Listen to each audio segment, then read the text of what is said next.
Hello, everyone. I would like to call the March 21st, 2023 Longmont City Council regular session to order. The live stream of this meeting can be viewed at the city's YouTube channel and also at Longmont Public Media. If you go online, it's longmontpublicmedia.org/watch or on Comcast channels 8 or 880. Can we have the roll call, please, Don? Mayor Beck, Present. Councilmember Hidalgo-Faring. Councilmember Martin. Councilmember McCoy. Mayor Pro Tem Rodriguez. Councilmember Waters. Councilmember Yarrow. Mayor, you have a quorum. Thank you. Let's stand for the pledge. I pledge allegiance to the flag of the United States of America and to the republic for which it stands, one nation, under God, indivisible, with liberty and justice for all.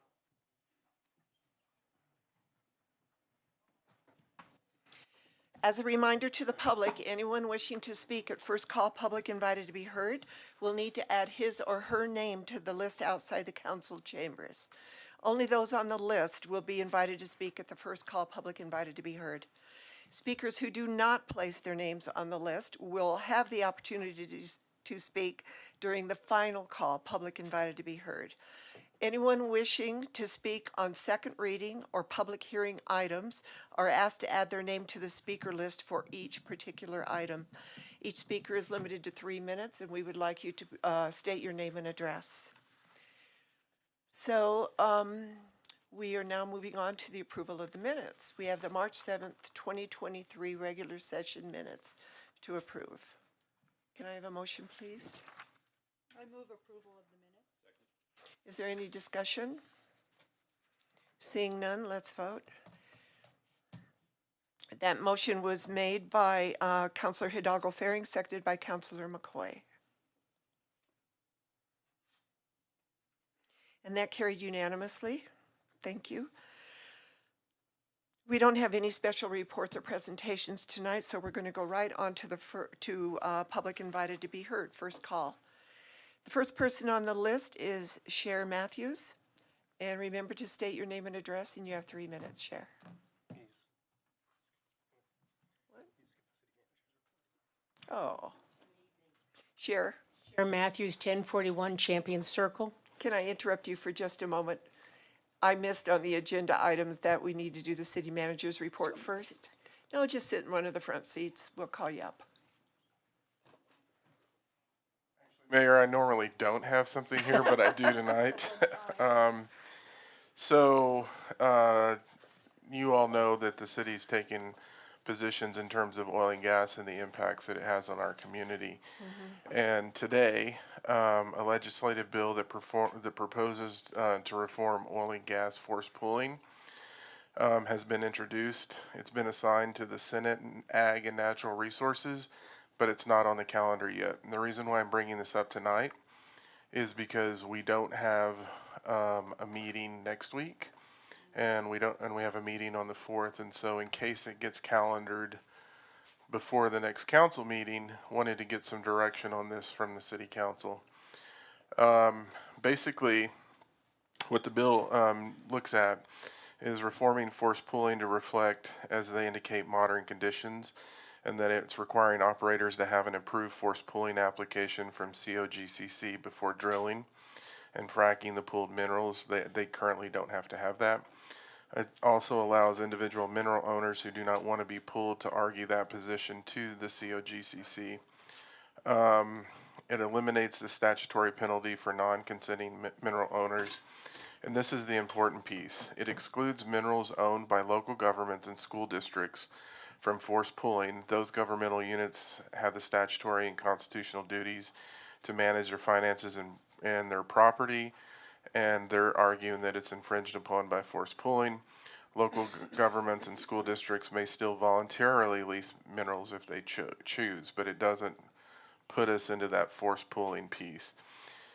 So today, just based on the introduction and the timing of the meetings that we have, wanted to bring that to council's attention and see if that's something that you all want to direct us to support. In this, the city attorney did advise me that because it dropped today and we don't have 24-hour notice, that I could bring this up in this section to see how council wants staff to proceed with this. Do I have any input from council? Can we just give us a yes or no that we want to support? Need a Councilor vote Martin? or just a- I would just say that I have read discussion on this from environmentalists in the last week or so, and it's my opinion that we should support it. Okay, thank you. Anyone else want to chime in here? Let's just give a, do you need a formal vote? Mayor and council, I think a formal position of the city would be helpful in the legislative process. Do you have the bill number? No bill number was assigned. No, of It course hasn't been not assigned yet. a number. Based on what I saw. Okay, It's Senate Bill 23XXX. okay. So I'm going to move that council support the bill that will allow cities and counties, school districts, special districts to opt out of force pooling. All right, so I've made that motion. It's been seconded by Councilor Martin. Let's vote, please.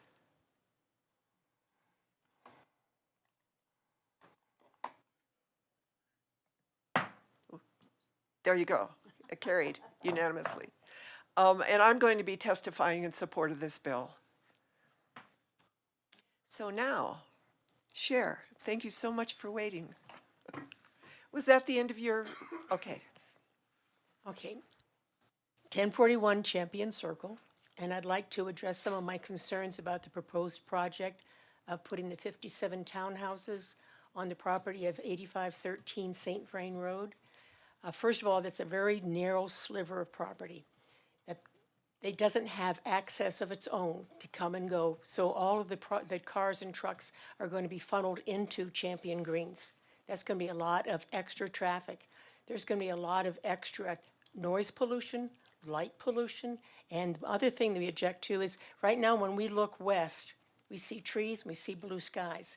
If they build these townhouses, as they suggest they're going to, when I look out the back, I'm going to see either concrete, brick, or vinyl siding. It's a great area right now. It has so much wildlife in it. We have deer, we have rabbits, we have bear squirrels, we have an occasional bear and occasional mountain lion back there. Not to mention the real cute little mice that look like kangaroos. The trees provide us an enormous amount of protection from the sun. It provides us a buffer from the noise from the airport road. It provides a buffer from the heavy winds coming from the west. Every summer, we keep getting hotter and hotter. These trees have really done an enormous amount to protect us from that intense sun. What I'm asking is we are what you would classify a mature community.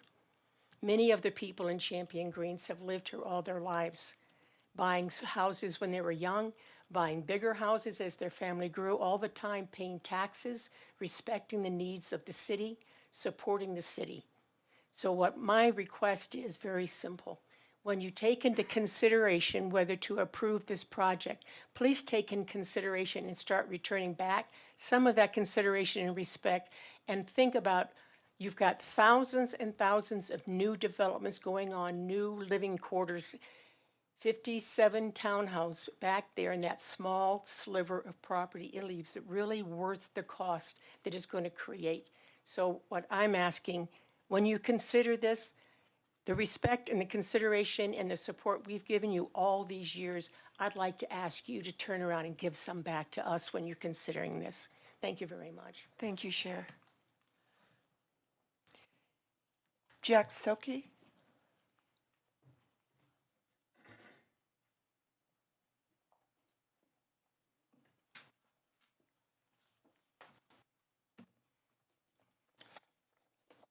My name is Jack Soki. I live at 1061 Champion Circle in the Champion Greens neighborhood and subdivision. I am immediate past president of the homeowner association. I'm here to support our petition to the city, which opposes the annexation development of the 8513 street, which Shay just talked about on Rain Road. The property directly behind my house. Let me be clear. My neighbors and I are not opposed to general annexation of this property. But we are strenuously opposed to the plan that has been prepared by Jack Bestall and Olive Grove LLC. Our opposition based upon the following.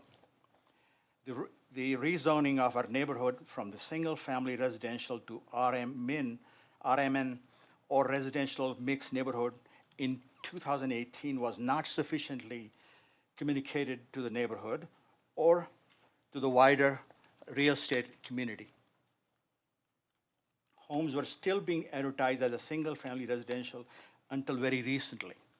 None of my neighbors have any knowledge of this community being rezoned. Number two, the density of the proposed development would add unacceptable traffic load to our existing streets.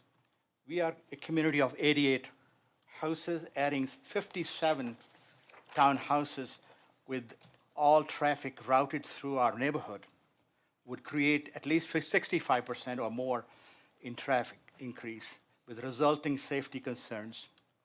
Three, a potential height of proposed buildings 35 feet creates other issues impacting our privacy and right to light.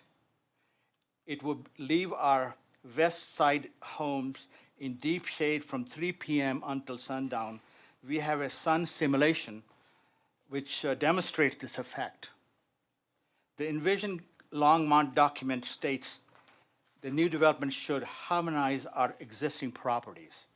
This development will clearly dwarf Champion Greens community, most of which are single-story patio homes. I would like to add that we appeal to you as citizens, taxpayers, and voters to honor our concerns. We have a long-term investment in our houses and the Longmont community. We have put a lifetime of our work and saving into our homes, where many of us thought we could age in place. Please give us same consideration that you afford to out-of-town developers and investors and to potential buyers. Thank you for your time. Thank you, Jack. No clapping, please. Matthew Spencer. The reason that you can't clap is there are differing views in this auditorium or this chamber. And we don't want to discourage people from talking or speaking because they don't feel accepted if you're clapping. Hi. Hi. My name's Matthew, 14431. Matthew, would you mind getting closer to the mic? Sure. Okay. My address is 14431 Wheatland Drive. And I'd like to talk tonight about the Longmont Center for Arts and Entertainment, which is I'm very passionate about the idea of it, and I think it's very important for our community. So I want to use a few examples, paint a picture for everyone. The first example I want to use is a map. If you can imagine a map, I think this Performing Arts Center will put Longmont on the map, regionally, perhaps nationally. We have lots of great things here in Longmont, as you all know, but I think we need more to make Longmont a destination community, and I believe that Visit Longmont is going to be continuing to help with that. But I think it'll help put us on the map. Secondly, I think if you can imagine a chessboard, I think one of the things I've noticed, and I was born and raised here in Longmont, and I think our city, we historically haven't really played chess very well with other communities, and I think we're in the game whether we want to be or not. And so I would think it's a shame if Longmont weren't to put a art center down when another community might, like Loveland, or who knows, Firestone, heck, Berthoud could do it, Meade could do it, and I think it'd be a shame if we didn't do it first. We're the big heavyweight population-wise here in the area, in Boulder County anyway. So that's my thought, is we need to play chess with other communities. Thirdly, I think it's an opportunity for youth to aspire to. You know, if we have a national level art center here in Longmont, I think they could say, hey, I could do that. Maybe I could participate. Maybe I wouldn't have to go to New York City or whatever. Maybe I could be big here in the little town. You know, I think that would be great. Fourthly, I think this is kind of a driving thought I've had is what do great cities have and what do great cities do? And one of them is great cities, whether they're in Europe or in the New World, you could say, they build art centers. And I think regardless of how long it takes, and of course I would rather it happen in the next decade than in the next, 50 years, I think we should just make a plan of it.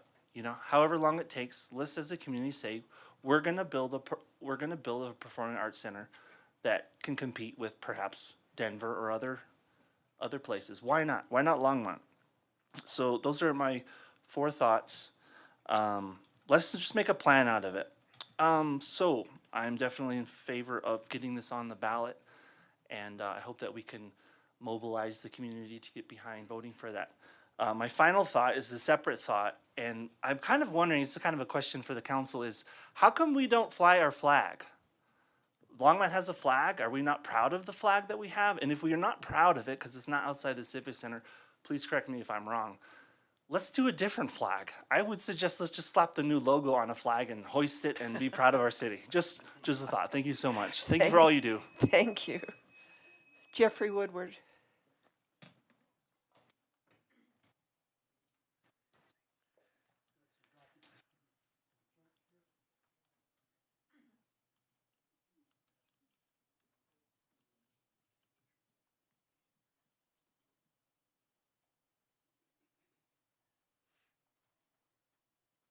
Shorten this down. Mayor Peck, my name's Jeff Woodward. I live at 1057 Champion Circle. I just gave the clerk a petition signed by over 100 citizens of Longmont opposing the development at 8513 St. Vrain Road as currently proposed. I've asked her to pass a map along so that you can have some references. If I may, under Longmont's Code of Ordinance, Title 15, Section 15.01.030, Purpose and Intent, Item 5 states that one of the goals is to provide for reasonable stewardship of the city's resources by, quote, encouraging innovative and quality development that preserves and protects the character of the community, including its landscape and natural resources, that minimizes adverse impacts of such development, especially when adjacent to residential uses. The term adverse impact is used extensively throughout the Land Development Code. The code defines adverse impact as a condition that creates, imposes, aggravates, or leads to a negative aesthetic condition on a site proposed for development, or an off-site property or facility. For example, a proposed building that blocks a scenic view corridor, or a building whose height and mass is out of scale in proportion with adjacent residential buildings. We're not opposed to development. Longmont has made great strides in adopting Envision Longmont, but it's missing a critical piece to implement what I read in your Land Development Code. You need a design review board. Several cities in Colorado have one. They're a critical piece to make sure new development blends with the community. I grew up in small towns in the Mountain West and in Alaska. I moved to Longmont because of its proximity to the mountains, access to nature, and outdoor activities. It seemed like a good quality of life. I spent the last 15 years of my working life with FEMA as the flood insurance expert and the liaison between the flood insurance program and the banking regulators. I was deployed to big towns and small towns where I saw firsthand what good planning could do and what poor planning could lead to. It was because of my deployment to Colorado in 2013, I decided to relocate here. I think your heart's in the right place, but Longmont needs to take the next step.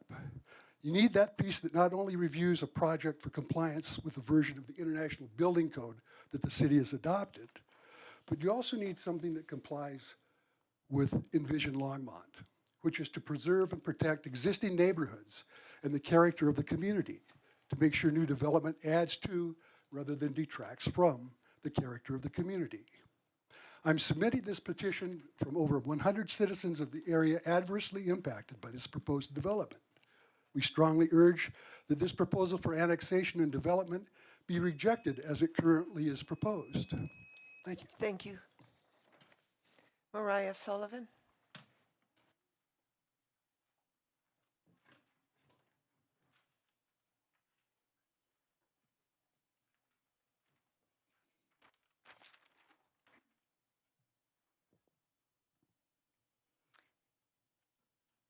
Good evening, Madam Mayor, Council, people of Longmont.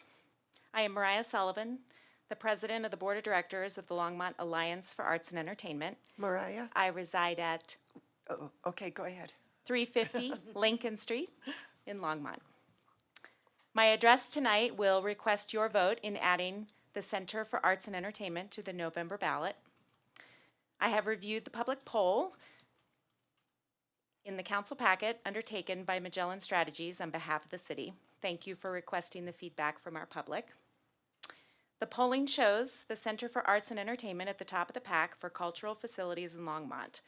The poll question stating, if you could only choose one of the 4 recreation and cultural projects to be on the ballot this November, which one would it be? The new recreation center topped this question at 27%, while the cultural facility option, the Center for Arts and Entertainment, was a close second at 21%.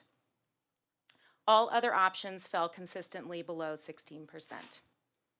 I want to reiterate to the council and to the public that the bond on this proposal initiative would not be issued until $35 million of private money was raised over the next 5 years. Therefore, this would not be an immediate tax burden for the voter. This tax would come in the future when our economy has had time to rebound from its current state. Additionally, this proposed cultural facility is the only new option that would actually bring income into our community. While the other proposed amenities also bring value to our city, the sales tax revenue generated by the Center for Arts and Entertainment when our neighboring communities visit Longmont for, say, a show, a meal, and some retail therapy, perhaps an overnight stay, give Longmont double the value both monetarily and culturally.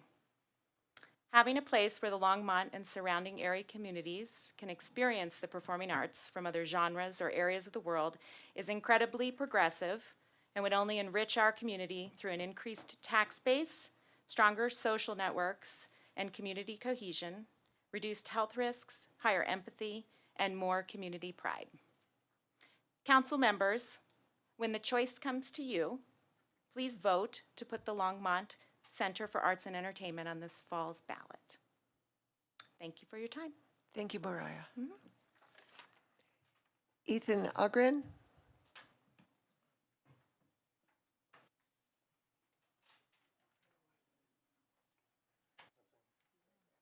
Where? Oh, there he is. Ethan?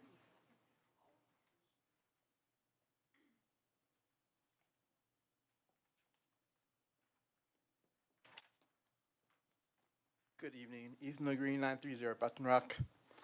Today I come not to celebrate, but to excoriate a milestone in the history of Longmont. Today marks more than 1,000 days since the last time the city's Climate Action Task Force held a meeting, and very little progress has been made to achieve the city's goal of 100% renewable electricity by 2030. I urge you to take urgent action to prevent Longmont from plummeting over a looming energy security cliff within the next decade. If we do not take new leadership and make a serious commitment to putting climate talk into action, we will face soaring electricity prices, a crippled economy, and even blackouts that could turn the lights off on Longmont. Currently, as you know, Longmont relies on coal as a huge proportion of total electricity consumption, and in 2030, the coal-fired power plant in Wellington will be retired, and when Rawhide goes offline, we'll face more than a 50% loss of electricity generation overnight. And this is a chart from Platte River that depicts that. You can see the line showing consumption and then a drop off in generation in 2030. So there are ways to address that gap, like distributed solar power. It could cost perhaps over $1 billion to put solar panels and battery storage on every rooftop in Longmont. Wind energy is another possible solution if wind energy was doubled. But given the overall lack of progress Longmont has made in the last 5 years toward 100% renewable electricity by 2030, while you've all been asleep on the job, I believe it would be prudent to delay the goal until 2035. 10 to 12 years is a more reasonable turnaround for transformation of this size.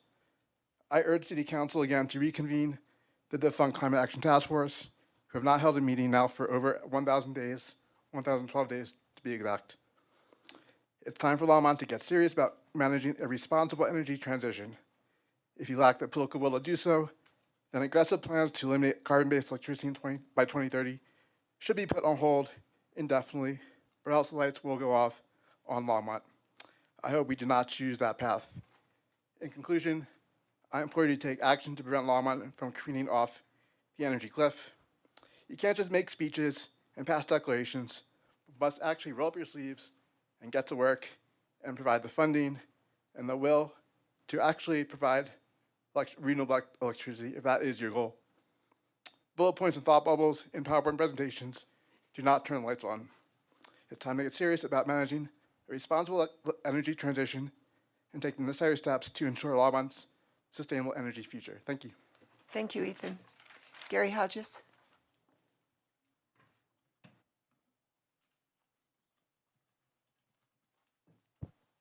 Hello, good evening, councilmen, councilwomen, mayor. Thank you for this opportunity. My name's Gary Hodges, 2148 Stewart Street. Last week, there was a rather important meeting of the Boulder County Planning Commission. I attended that one. The agenda topic I was most interested in was the termination of the Kanemoto conservation easement. Last year, I was one of 3 candidates running for the open council seat that Councilman Sean McCoy now sits on. Good job, Sean.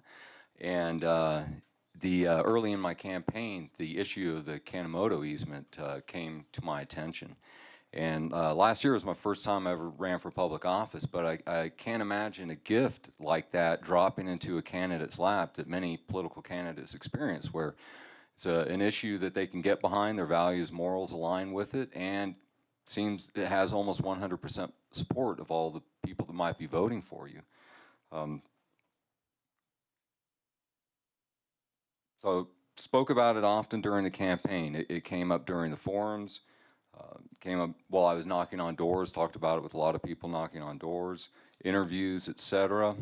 I didn't encounter one person who was in support of terminating that conservation easement. It seems to have 100% support, and it was during one of the candidate forums where the candidates, the 3 of us, were asked directly if we supported preserving the conservation easement.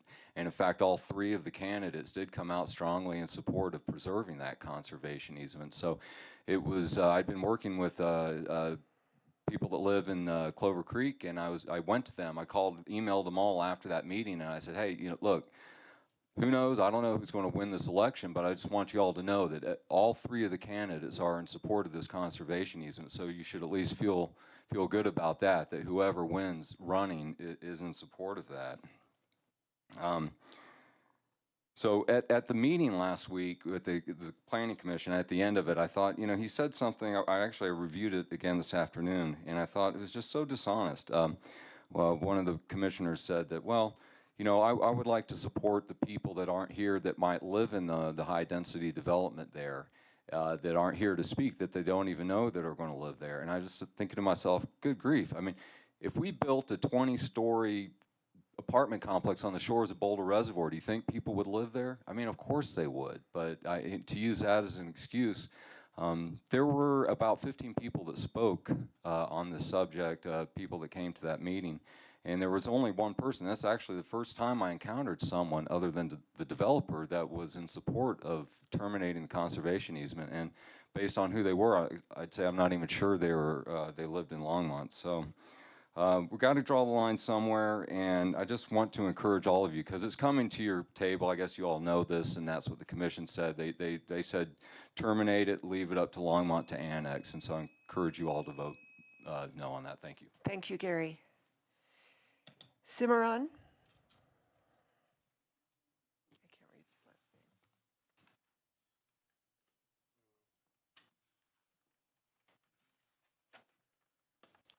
name. Hello.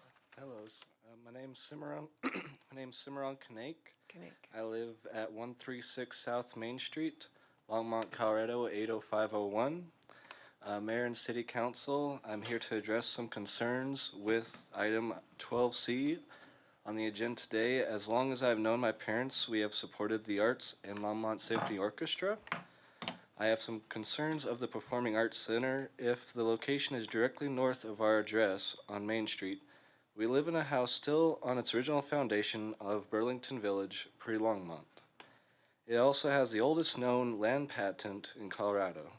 I'm concerned that we'll lose the historical look and feel of our property. We are continuing the legacy that is unique and special, and I'm hoping to continue to protect and preserve a living historical property and all the historical buildings too. We have worked hand in hand with many projects around us and through us over the years, especially after the floods of 2012. We still use the Dickens private ditch from 1862 that William H. Dickens helped to organize the ditch with Beckwith back in the day. I thank you for your time regarding this matter. Thank you, Simran. Mark Crawford.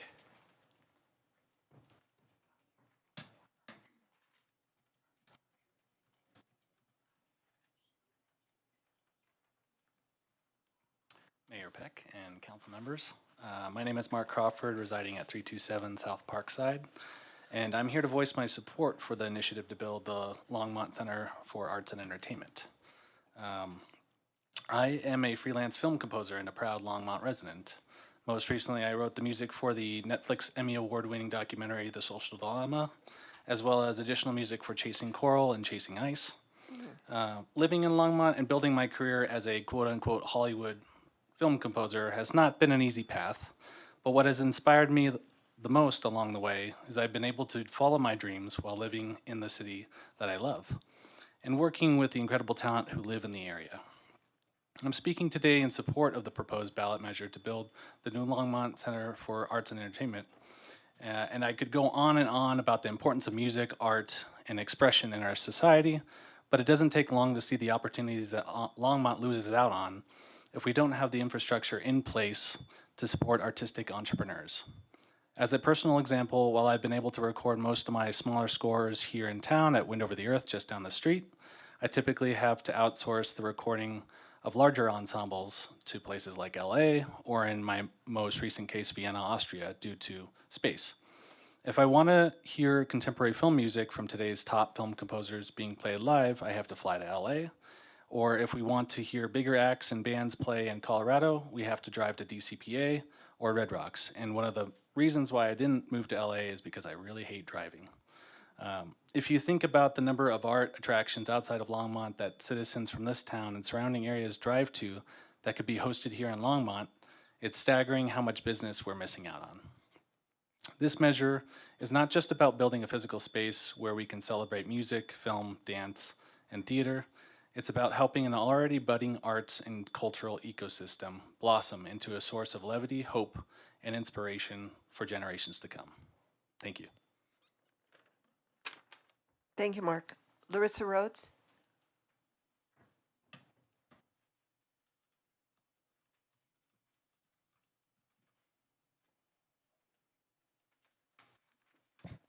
Put it way down here. Hello, my name, first of all, thank you, Mayor Peck and council members. My name is Larissa Rhodes, and my address is the Quail Ridge neighborhood, 327 South Parkside. I'm an independent filmmaker. I was born here in Boulder County. I've lived in this area my entire life, with the exception of a master's program I did at Columbia. I've worked on many projects that have been featured on places like HBO, National Geographic, and Netflix, and I've worked with Academy Award winning and nominated filmmakers, and the most recent film I worked on was nominated for 7 Primetime Emmy nominations, and I don't normally say any of this in public, and I was hoping to share my accolades not because I think they're important, but because I think that when I tell people I'm an independent filmmaker here in Colorado, they're very surprised, and it's excuse me. And to me, I think it's surprising because they don't realize the incredible community that exists of creative members here in Longmont and across the Front Range. I'm here because I'm in favor of the Longmont Center for Arts and Entertainment for many reasons, but most important today is the economic loss that I see our proud city falling prey to as a result of other cities having creative visions for bringing people together around the arts. People often quote the movie Field of Dreams, if you build it, they will come. But in fact, this community is already here. We have an incredible blossoming group of creative individuals from the music and film societies across Longmont and other surrounding cities. And if we had a facility, we could potentially host film premieres or screenings. There are some venues like Red Rocks and the Buell Theater that offer the ability to have a symphony play alongside a film. If we want to go see those, we have to drive to those areas, and that means that our date nights and friends out trips and all of those dinners and dollars are going to other areas. We've been asking other artists in areas what they need from a space like this, and I have a quote because someone couldn't be here today from our local legend, Taylor Sims, if you know him. He's part of the bands Bonnie and the Clydes and Everybody Loves an Outlaw. And he shared this quote with me to read. It says, "Longmont rocks. I make my living as a performer and a songwriter, and I have played music all over the world. I'm a certified gold recording artist, and I love Longmont's arts community. It has inspired me and pushed me, and I owe this town a lot. I'm in complete favor of this initiative 100%. This is just one example of an artist that is very eager and excited to see Longmont be a leader in this community. So I urge you, as you're considering the vote for the Longmont Center of Arts and Entertainment, to consider these thoughts. Thank you. Thank you, Larissa. Gordon Pedro.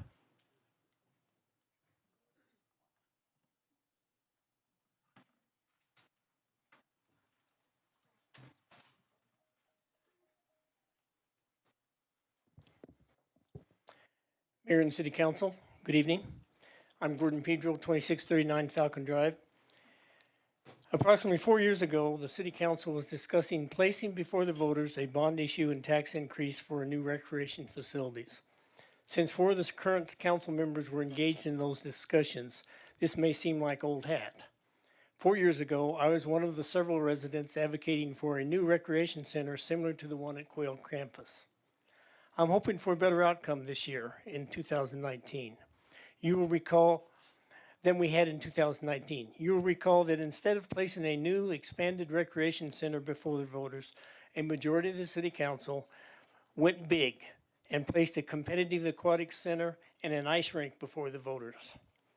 The reason I'm hoping for a better outcome this time is because by going big in 2019, the City Council misjudged the willingness of the community to vote for big, expensive projects that do not serve the majority of the population. All residents pay off the bonds as well as for operations and maintenance costs. The City Council's decision to go big in 2019 resulted in 64% of the voters saying no. Therefore, the community has gone without an additional recreation facility for 4 years. What a shame. I'm here tonight requesting that this year you make the tough decisions and place before the voters a reasonable proposal that will win residents' approval. In my view, an additional recreation center was needed in 4 years ago, and nothing has been done to alleviate that.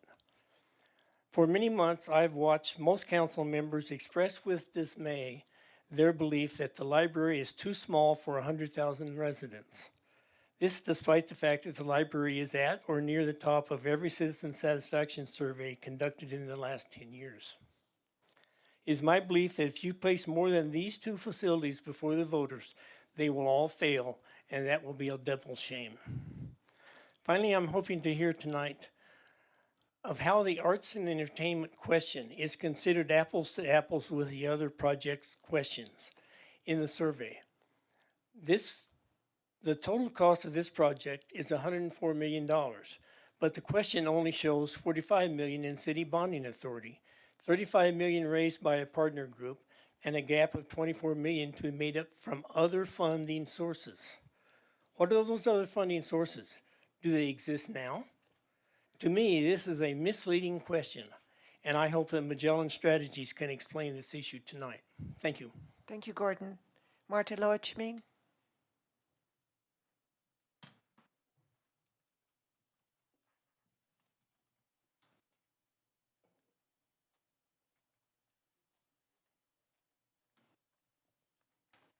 Good evening, Mayor Peck and council members and Longmont community. My name is Martha Luchmin. My address is 1246 Lanyon Lane here in Longmont.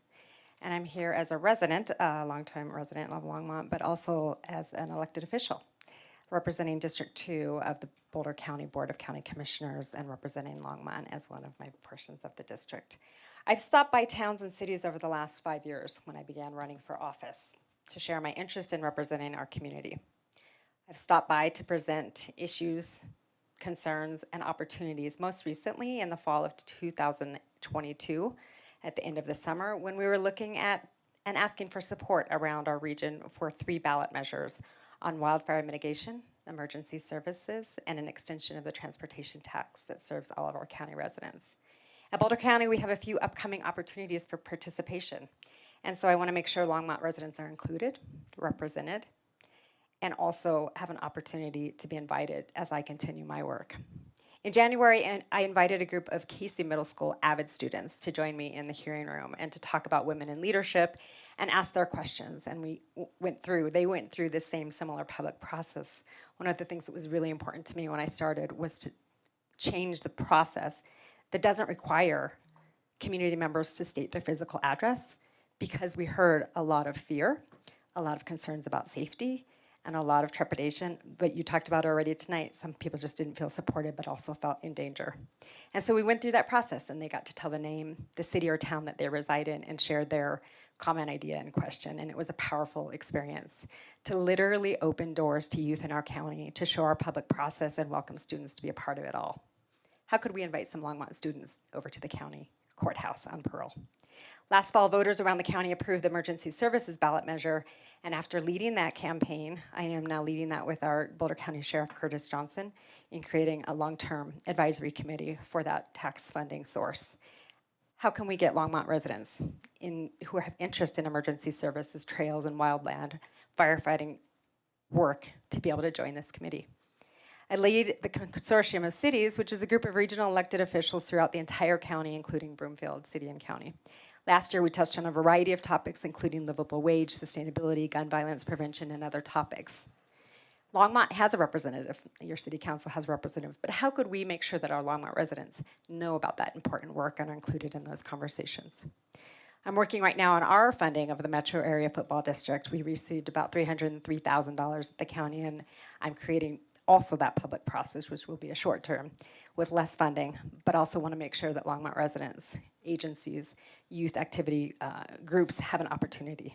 And so my ask here, outside of all of the different government work, the ARPA work, the community engagement work, all those public processes, next to Thrive and Survive program that will address early childhood care as well as small businesses who were completely decimated during COVID-19, if we remember 3 years from now, or 3 years before now. How can we get those applications out to Longmont residents so that they can participate at a county level? Last year, we met as the Board of County Commissioners with the City Council, and we're planning to do that this fall. I want to thank you each for your work, and we'll see you then. Thank you very much, Marta. Jessica Miller?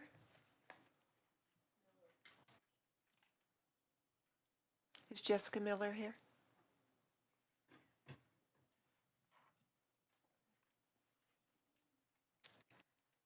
Hi, this will be very brief. 1018 3rd Avenue here in Longmont. Thank you for the opportunity to speak. This is regarding the Performing Arts Center, and I just wanted to emphasize, you know, I grew up in a small town, first of all, in North Carolina. We had a Performing Arts Center there in that town. There were play productions, musicals. My father happened to be a director of plays. He wrote plays, was in some of them. And my mother also was active in choral events that went on there. And the high school I was at, we got to participate at times in choral events. And I played in band also, and I'm still a musician now. And I'm telling you, music has made an immense difference through my whole life. I know I would not be who I am now, and the doors that have opened through all the years as a performer and being able to, people I have run across through my life, this inspires people, whether it's theater, it's music. You touch hearts. And even, I was fortunate enough, one of my uncles, he happens to be a professional opera singer. He's been in the Metropolitan Opera. He travels all over the world. So as a kid, I had him as an example. And he inspired me with starting to get somewhere with my music. And you start, you plant seeds, and then doors open. And I was just, I wouldn't be who I am now, and I still have goals for my future in music, and I know I've got the skills. My point being, having a center built, the seeds it can plant in kids, whether it's for theater, dancing, music, being a musician, the difference it'll make in a kid's life and who they can become later, it's priceless. It is priceless. So, I will point out one last thing before I run out of time. I have dealt with a disability since I was in elementary school. It is still a challenge in my life now, to a degree, but part of how I've been able to also get it under management, I have realized over time, music has made the difference. Music has made the difference. So there could be kids out there, I'm just pointing out, who it'll make a difference in their lives. Thank you, Jessica. Polly Christensen.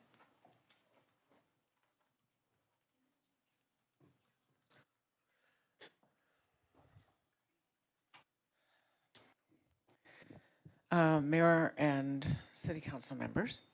I'm Polly Christensen, 410 Judson Street.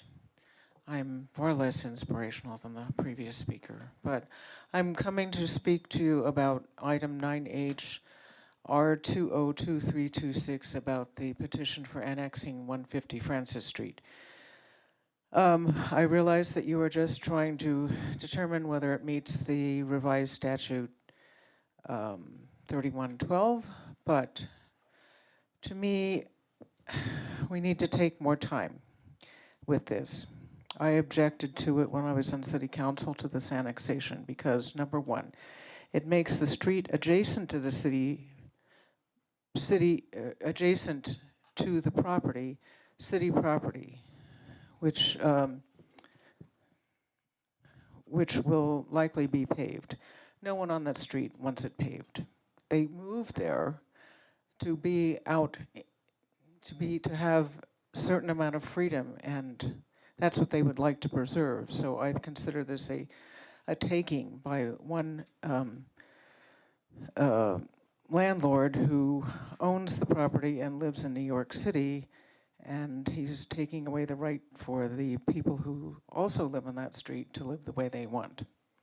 It isn't really just that house, because, as I say, it changes the nature of that street, and now, as we can see, it changes the nature also of a portion of Spruce Street. So we're talking about two streets that will be now annexed into the city.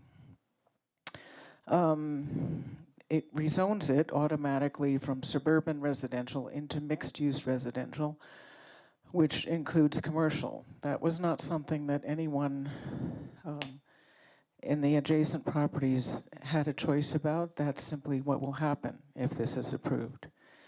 It is adjacent to the proposed Bone Farm 70 condo development that needs another exit desperately.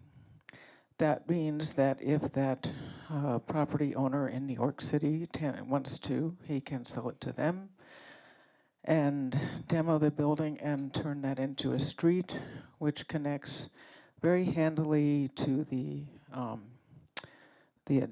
Bone Farm neighborhood development, and turns that Lower Francis Street into a high traffic street. spilling out onto Spruce and 3rd Avenue. I realize you probably think I've joined the Twin Hat Brigade and filled with conspiracy theories, but to me, imagining that this is about a septic conversion is naive or disingenuous. It totally changes the neighborhood. This was not unanimously approved when it was annexed before. There will be 2 more public hearings. Thank you, Polly. Lance Whitaker.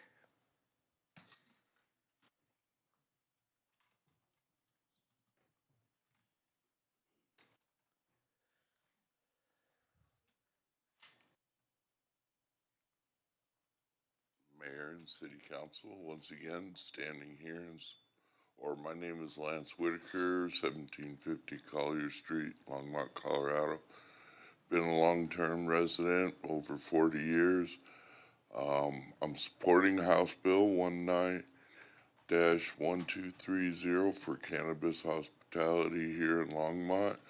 I'm wishing to start a cannabis comedy club here in Longmont. As you've heard before, people are begging for arts and culture here in Longmont, and I'm willing to spend the money to bring them some of that arts and culture and even a place to play tennis. Of course, a lot of things come with expenses, and I have to look after my business, and I will not be fighting the Fed, so our time is short. Interest rates are rising, inflation is rising. My opportunity to start a new business is rapidly closing. Today is World Down Syndrome Day, so hopefully an extra hug for the councilwoman's kid. And it is also National French Bread Day today. Thank you, Mayor and Council. Thank you, Lance. Thank you. Seeing no one else on the list, I'm going, Mayor Strider, yep. is he? He was, yeah, we skipped him, but he's, How could I skip Strider? I don't know. Come on up, Strider. Oh, he is there. I thought Lance was going to mention today is National Poetry Day, and so I tried to find one of my old poems, and 58 years ago, Strider Benston, 58 years ago tonight, I was in charge of internal security for the March on Montgomery, and we were in Lowndes County, Alabama, and you can see MSNBC's got an hour show Sunday about Lowndes County. It's the worst county in the United States. I worked in that county, so anyway, I couldn't find my poem, but I had to reconstruct it, justifying. Now, some folks take a peek and say, I've done right well for walking 40 years in this downright hell. Some say my voice sounded mighty strong for to set the rulers shaking on their golden throne. Some say I sang aloud a powerful song for to set the peoples crying for an end to wrong. But I wished I could have did it just a little bit more, so we never have to worry about no damn war and the little children playing in the evening breeze. We'll never have to go a-begging on their knees whilst their sister and their brother just gotta say, I'm sorry, can't help you. Gotta earn my pay, 'cause the master got to have another condo on the beach. So I keep the things we need just a bit out of reach. We sweat and we strain and we slave all day. Ain't got no time to think about a better way. And I fret about the ones that's too afraid to cry or to see the sun is shining in the noonday sky. They keep tapping out the numbers and punching out the keys to keep the money grubbers grubbing out the poor folks' needs. 'em. They talk so loud and long about the land of the free, till we can't believe our souls is bound in slavery. So we try to talk, so we try to, so we try to obey the rules and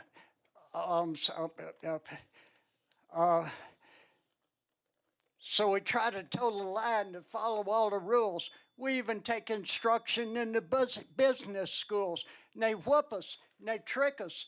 But their biggest sin is when they condescend to wanting to be just like them. So if we study and we practice and we make the grade, then they'll give us a position, say we're highly paid. And as we rake in all the dollars from the games we got to play, we got to keep on justifying till the judgment day. That was powerful. Thank you, Strider. Now there is no one on the list. So I'm going to close first call, public invited to be heard. Do we need a break up here? Mayor, before we do that, I wondered, we skipped agenda item 5. I wondered if you wanted to just pick that one up real quickly, Oh, because okay, just in case. I agree. Thank you. you. So there's going to be an agenda revision. Item 12B has a revised document, and that's, the staff is going to pull that. So do we have any motions to direct the city manager to add agenda items to future agendas? Seeing none, we will close that and move on to, does anyone up here need a break? Yes, no? Okay, thank you. Then we'll move on to the consent agenda and introduction and reading by title of the first reading ordinances. Dawn, would you read the ordinances into the agenda, into record? I will, Mayor Peck. Ordinances approved on consent tonight will have second reading and public hearing on April 11th, 2023. Item 9A is ordinance 2023-14, a bill for an ordinance making additional appropriations for expenses and liabilities of the City of Longmont for the fiscal year beginning January 1st, 2023. 9B is ordinance 2023-15, a bill for an ordinance conditionally approving the vacation of a portion of a utility easement within the boundaries of Lot 1 of Longs Peak Business Park, Sunset Diagonal Business Park Minor Subdivision D, generally located at 2005 Sunset Way. Item 9C is Resolution 2023-19, a resolution of the Longmont City Council approving the intergovernmental agreement between the City of Longmont and the Colorado Army National Guard for aerial firefighting training at Button Rock Preserve. 9D is Resolution 2023-20, a resolution of the City of Longmont, Colorado, authorizing the assignment of the city's private activity bond allocation for 2023 to the Housing Authority of the City of Longmont, Colorado, providing other details in connection therewith and providing an effective date. 9E is Resolution 2023-21, a resolution of the Longmont City Council authorizing agreements between the City of Longmont and the County of Boulder for the purchase of right-of-way located along South Hover Street. 9F has 3 resolutions for Quiet Zone Crossing Safety Improvement Project.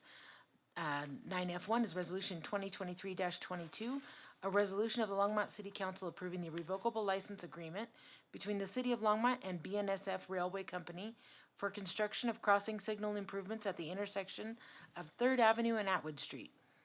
9F2, Resolution 2023-23, a resolution of the Longmont City Council approving the revocable license agreement between the City of Longmont and BNSF Railway Company for construction of crossing signal improvements along 9th Avenue. Resolution 2023-24 is a resolution of the Longmont City Council approving the revocable license agreement between the City of Longmont and BNSF Railway Company for construction of crossing signal improvements at the intersection of Longs Peak Avenue and Atwood Street. Item 9G is Resolution 2023-25, a resolution of the Longmont City Council approving the First Amendment to the intergovernmental agreement between the City of Longmont and the Colorado Department of Transportation for state funding for County Line Road shoulder improvements. 9H is Resolution 2023-26, a resolution of the Council of the City of Longmont, Colorado, finding that the petition for annexation of certain parcels of land located in Boulder County, State of Colorado, known as the 150 Francis Street annexation, generally located in the southeast quarter of Section 4, Township 2 North, Range 69 West of the 6th PM, substantially complies with the Colorado Revised Statute, Section 3112-1071. And 9I is Resolution 2023-27, A resolution of the Longmont City Council approving the amended intergovernmental agreement between the City of Longmont and the County of Boulder for a conservation easement over the Adam Dairy Farm property. And Mayor, staff would like to pull 9C Okay, thank you. regarding the Army National Guard item. Thank you. Are there any other items that council would like to pull? Councilor Martin? Thank you, Mayor Peck. I would like to pull item F just for a question. Okay, and I am going to pull 9H.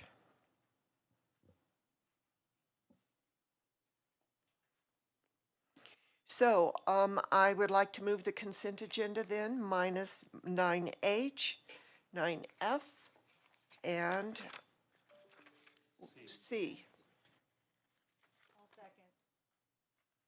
So I've moved the consent agenda minus the items that are being pulled. That's been seconded by Councilor Hidalgo Ferry. Let's vote.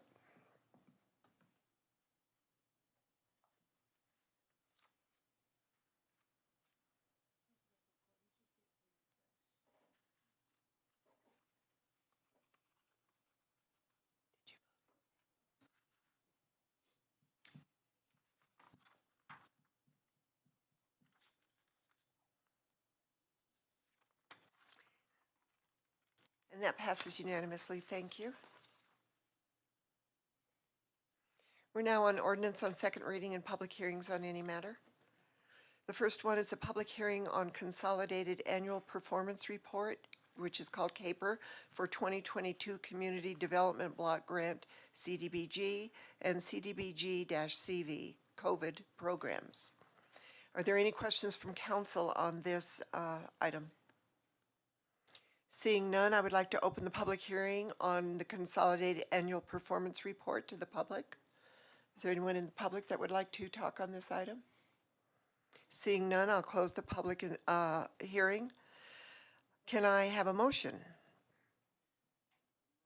to pass this?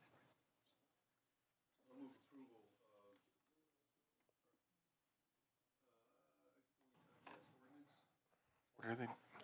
Do you need to present? Mayor, Council, Molly does need to present. Or we're on the CDBG.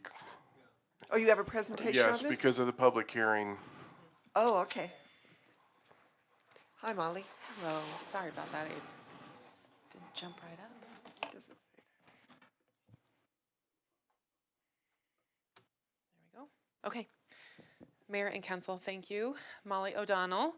I am the housing director for Longmont, and I want to introduce Deb Calise over here. She's the housing investment manager, and in the midway through last year, she joined our team and led the CDBG team and the Affordable Housing Program team for these accomplishments that we're going to report out tonight. So first, we wanted to go over our accomplishments in the rehab program. We hired a new coordinator position to manage that program in May 2022. He really helped to launch the program. This is Adam Sanderson. I'm going to introduce him as well. He's not here tonight. The program ahead of that was limited to emergency rehabs due to COVID. And so bringing him on board really helped us launch the program back to its full strength. Just from July to the end of the year, we ended up providing $141,232 in rehab program assistance to our residents here in Longmont. 15 households were able to be assisted. This is an increase of certainly from the COVID years, and really in a half a year, this is really great accomplishment compared to years past with what we've been able to do. So he's really been an asset to that team in revamping the program and making it more attractive and accessible for our residents. I will note that our average cost per rehab project has been increasing year over year, but this last year was quite significant at 26%. In our public service category for our CDBG program, we awarded and expended $50,000 to the Boulder County Housing Program that had some funds leveraged, and 205 residents were benefited from that program because of this funding. We also granted $30,206 to Entrepreneurship for All, and we expended that full amount. That was helping their administrative and staffing costs in order to operate their educational programs for new entrepreneurs, specifically serving those that are underrepresented in entrepreneurship in our community. So 64 residents were assisted because of this funding, and there was additional funding leveraged as well. And our grants to our partners, the Crispin 2 land acquisition, we spent $402,916 on out of the CDBG program. That's complete. Those 83 new affordable rental homes are being constructed. As if you've driven by, they have their second building going up. And so every time I drive by on my way home, I enjoy seeing the progress. And that project leveraged $30 million and change. That means that that $400,000 brought in from the city brought $30 million into our community from other sources. We also helped the Imagine group home that houses six folks with intellectual and developmental disabilities. We helped them make some accessibility improvements to their restrooms. And that project's complete. We did several grants to the Longmont Housing Authority, all of which are still in progress and would be complete this spring. So that's the LHA security cameras at several properties, the Aspen Meadows neighborhood playground replacement, and the parking lot repair and accessibility improvements at the Hover Crossing campus. So all of these carried forward into 2023 and are going to be happening as soon as we complete the procurement process and open up the season for the parking lot work specifically. We're also operating the CDBG CV funding. This is COVID-related funding, a special program that's for a limited duration. The key project that we funded in 2022 was the Fresh Start Utility Billing Assistance Program. We ended up spending $241,328, and that includes a little bit of our regular CDBG, but the balance was out of this CV program to support our households in Longmont that were at risk of housing instability or of utility shutoffs due to the inability to pay their bills. This helped 169 households in 2022, and we are still going strong into 2023 with the anticipation that we'll exhaust the funding in mid-year. So here's just some key facts on our CDBG program. We serve 459 households overall. We expended 65% of those funds this year. Last year was more difficult to spend because of COVID, and in 2020, there was an initial good progress because of some of those immediate COVID needs, but then it did slow down from that point on. So we're doing great this year compared to the last several. We expended about 28% of our CV funds this year. We are in total 44% complete, so we do have a good amount of work to do in 2023 and beyond. We met our timeliness ratio in 2022, so HUD requires that you don't sit on too much money, essentially. And so you can only have 1.5 times your amount of annual funding sitting from prior years, including your current year at one time. So we were over last year just barely, and so we were at risk of some compliance action if we didn't make it in 2022, but we actually went well above and beyond in 2022 and made it down to the 1.3 ratio. So we're looking good. We leveraged over $31 million in other funding sources. So that means for every dollar that CDBG funds supported, $35.11 was brought into our community in terms of, in forms of other investments. 20% of our funding this year was spent on admin. That's kind of a typically boring fact, but it's really trying to make it very clear that we are maxing out our admin, and what it takes to operate this program is really more than what we're allowed. And then finally, 99.2% of our funding benefited low and moderate income residents, so those making less than 80% of area median income. This is the facts and figures here. So you can see that the key ones are the far left bar, what we had unexpended in 2021, versus what we have now on the far right bar, unexpended in 2022. So really that goal is to get the money out the door, and that happened in 2022. So this is a follow-up on a slide that I presented last year on why CDBG funds were difficult to spend in 2021. And it just updates in the red there what we ended up accomplishing. So we think that we accomplished each of those large needs that we needed to make happen in order to get our program spending money at a good rate. So here, looking at some facts and figures on equity and inclusion and those that we serve.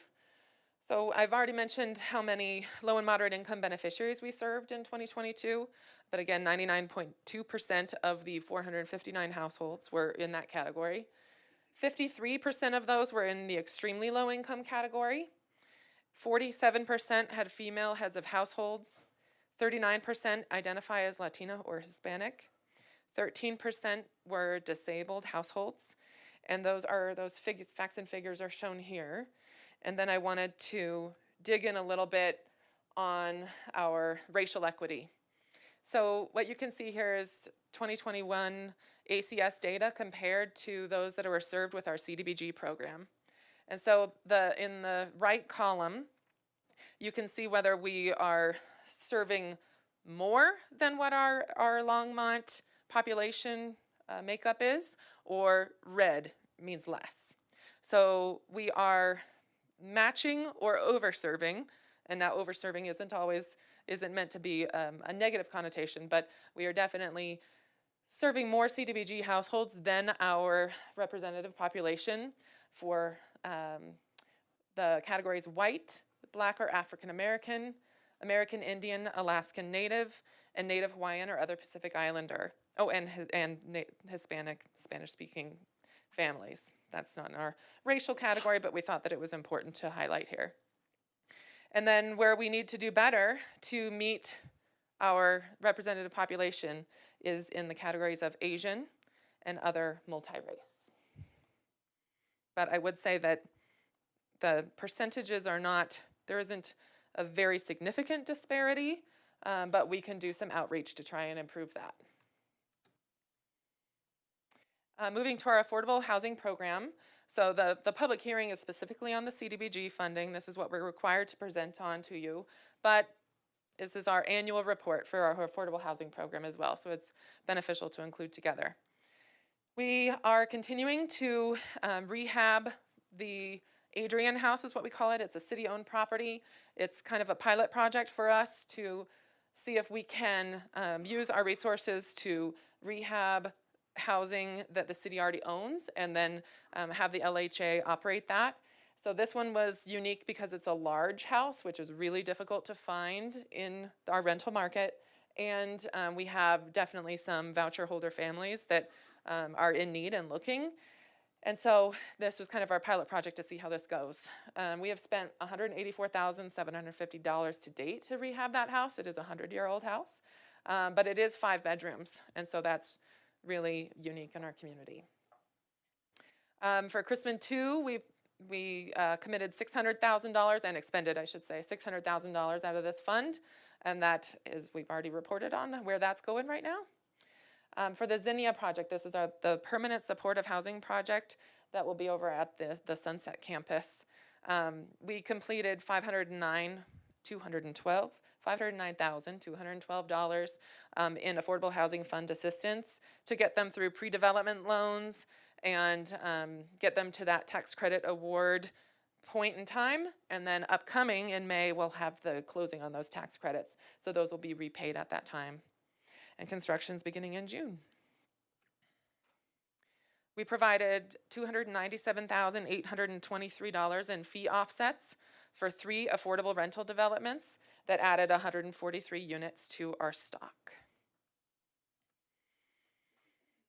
Those will include the Spoke out of Boulder County Housing Authority, Longmont Family Apartments, which is also the Fields on 15th. Thank you. It's had several names over the time that it was in entitlement. And then the Simmon Park Senior Housing. So we supported each of those developments getting their building permit fees offset. And then this is what we have still carrying over from 2022 to 2023. We've actually already provided the payment to Habitat for Humanity, but it'll be counted in our 23 numbers. That's for the infrastructure for that East Rogers Road property that's over east of here, close to 3rd. This has occurred already, and it is going to support 9 for-sale affordable units. We are continuing to make our $300,000 fund transfer per year over a 5-year period to support the 9 acres that was bought south of the Costco development for the purpose of affordable housing. And we're still working on potential development concepts. That's all in the works still for that. And then we have some fee offsets scheduled for this next year as well. We're going to be helping out the Habitat here for Humanity as they pay for their building permits, and Chrisman too as well. That's the building permits have been issued, and that payment is just pending to Public Works to offset that fee. So in our accomplishments, we put out 2 competitive cycles in the year. We had 11 total applications and reviewed. 2 projects were approved for affordable housing funding and 5 for CDBG. We collected $469,294 in fee in lieu. So that is definitely an increase from prior years. We're seeing that program start to result in some good revenues coming in, and our 2023 projections are higher than that. And then we've done a lot of process improvements on the inside. Having this full team with fresh perspective, it's just been really beneficial. We're trying to bring our program into modern age. So we are working with a grant management software that's really going to change how we operate going forward and make our application process a lot easier for those that would like to apply for our funds. So just in terms of our progress on our 12% goal for affordable housing in Longmont, we are up to 2,657 units, and that means we still have 2,743 to make it to that goal. But we did result in 205 new units this year, so above that 200 per unit per year threshold that will be necessary to get there. And then we continued our participation in the regional affordable housing partnership. Longmont got staffed up mid-year. City of Boulder and Boulder County were also working on staffing challenges and are just now feeling staffed up, including a dedicated person to run our regional housing partnership. So we're doing a lot of outreach with the smaller Boulder County municipalities to help with inclusionary housing compliance for those that have new ordinances. We're starting to figure out some engagement activities that we'd like to do over the next year or 2, and we coordinated on our ARPA proposals associated with affordable housing. Okay, we are ready for the public hearing. I welcome any questions. Yeah, thank you. Do we have any questions for Molly, both from the public and council? Seeing none, Molly, thank you so much. Thank you. I am. I'll move the council authorize submission of this report to the U.S. Department of Housing and Urban Development specifically meet its reporting obligations under the CDBG and home programs. Second. Okay, so that motion has been made by Councilor Waters, seconded by Councilor McCoy. Let's vote.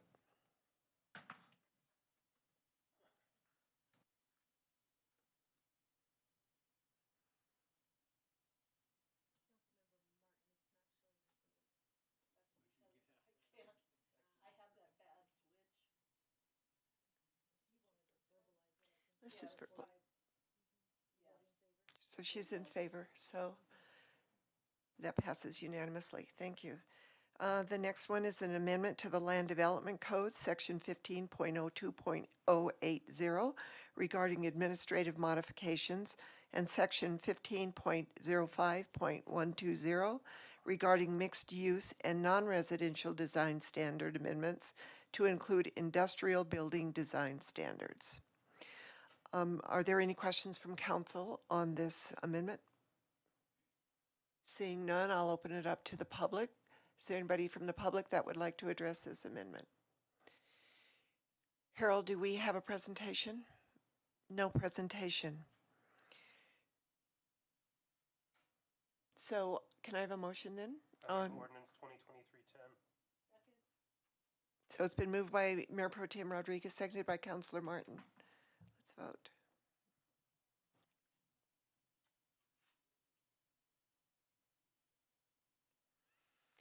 Thank you. Our next one is ordinance 0-2023-10. 11.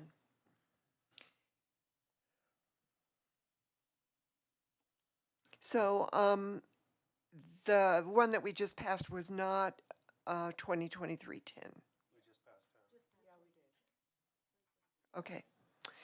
So 2023-11 is a bill for an ordinance amending Chapter 15.05, Section 15.05.120 of the Longmont Municipal Code on mixed use and non-residential design standards. Is anybody on council that has Councilor Martin? Okay, I need to open this up to the public. Is there anybody in the public that would like to address this ordinance? Seeing no one, I'll close the public hearing. Now you can make your motion. So it is. Go ahead. Didn't make the motion. I know, I'm waiting. I can't see it anymore. It is It's ordinance, I 2023. move ordinance 2023-11. So that ordinance has been moved by Councilor Martin and seconded by Councilor Hidalgo Faring. Let's vote.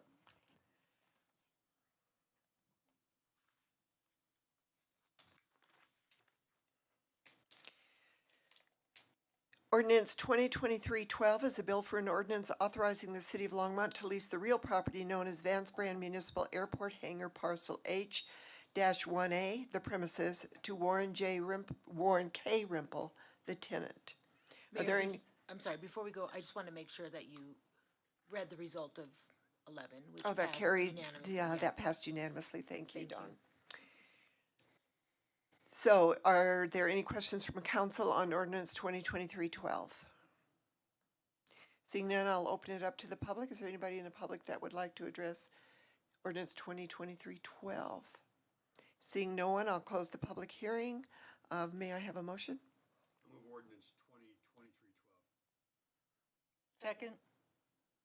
So Councilor Waters moved 2023-12.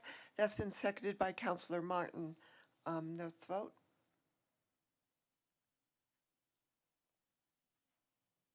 That passes unanimously. Ordinance 2023-13 is a bill for an ordinance authorizing the City of Longmont to lease the real property known as Vance Brand Municipal Airport Hangar Parcel H-11, the premises, to Longmont Executive Hangars L.I. Association Incorporated, the tenant. Are there any questions from council on this ordinance? Seeing none, I'll open up the public hearing on ordinance 2023-13. Seeing no one, may I have a motion? I'll move ordinance 2023-13. Second. So it's been moved by Councilor Hidalgo Faring, seconded by Councilor Martin. Let's vote. That carries unanimously. Now we're at the items removed from the consent agenda, and the first one would be C, 9C.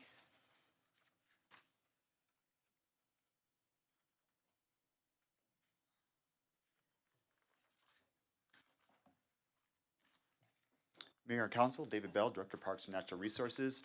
I'm here to provide a little input on the council for the IGA with the National Guard. Our intent was to take that IGA to the Water Board last night, bring it back with that recommendation from Water Board. If we didn't receive that recommendation, we would pull it from the items and tell you why we did not receive it. We did not receive it last night because Water Board was canceled. In the past, Water Board has supported this. Staff still does support it. We feel it's a valuable training for our local and statewide firefighters, and we would ask that council still move this forward. Thank you. Okay, thank you. So I'm going to move our 2023-19. Second. So thank you. I move 2023-19, seconded by Councilor Martin. Let's vote.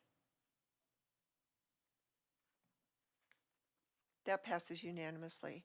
Councilor Martin, you pulled 9F. Thank you, Mayor Peck. Yes, I just have a quick question about this because the three crossings that are slated for being worked in 2023 are not adjacent to one another, and it's been my understanding that we get the best sound mitigation when multiple crossings are adjacent to one another. So I would like to ask why we don't do them in consecutive strips rather than skipping in crossings. Mayor Peck, Councilmember Martin, these are the agreements and the layout of the project. This is what we could get through BNSF in the first go-round. These are the easiest, this is some of the easiest crossings to do, and as we work through with them, these are the ones we could achieve. It is a long road we're going through. Who knew there would be this much paperwork on a project? But that's what we could get through, and that's what we've been able to accomplish for the first round. The other ones will fill in next year. We are already working on those, so we should anticipate we're going to go to construction on the city improvements later this year. Hopefully early next year, we'll be starting the second round to start filling those in. Thank you. So you're saying that it would have been better to do them consecutively, but because of the amount of work that BNSF would have to do, we took what we could get them to work on. That is correct. Thank you very much. Councillor Martin, do you want to move all three of these, please? One by one. I move Resolution O2322. It's an R, sorry. R. Councilmember, thank you. Didn't I say R? No, you said O. Thank you. I said, oh, yes, I did. Sorry. So, Councillor Martin, may I have a second, please? Okay. Councillor Martin moved R 2023-22, and that was seconded by Councillor Yarbrough. Let's vote. That carries unanimously. And I move R 2023-23. So that Councillor Martin moved R 2023-23, seconded by Councillor Hidalgo Faring. Let's vote.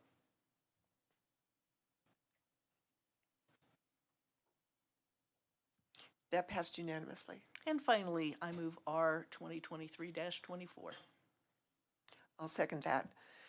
So Councillor Martin moved R 2023-20, I'm sorry, I'll say it again, R 2023-24, and I seconded that. Let's vote. That passes unanimously. And I pulled 9H, and I have a question, and then I would like an explanation. So, first of all, hello. Hello, Mayor.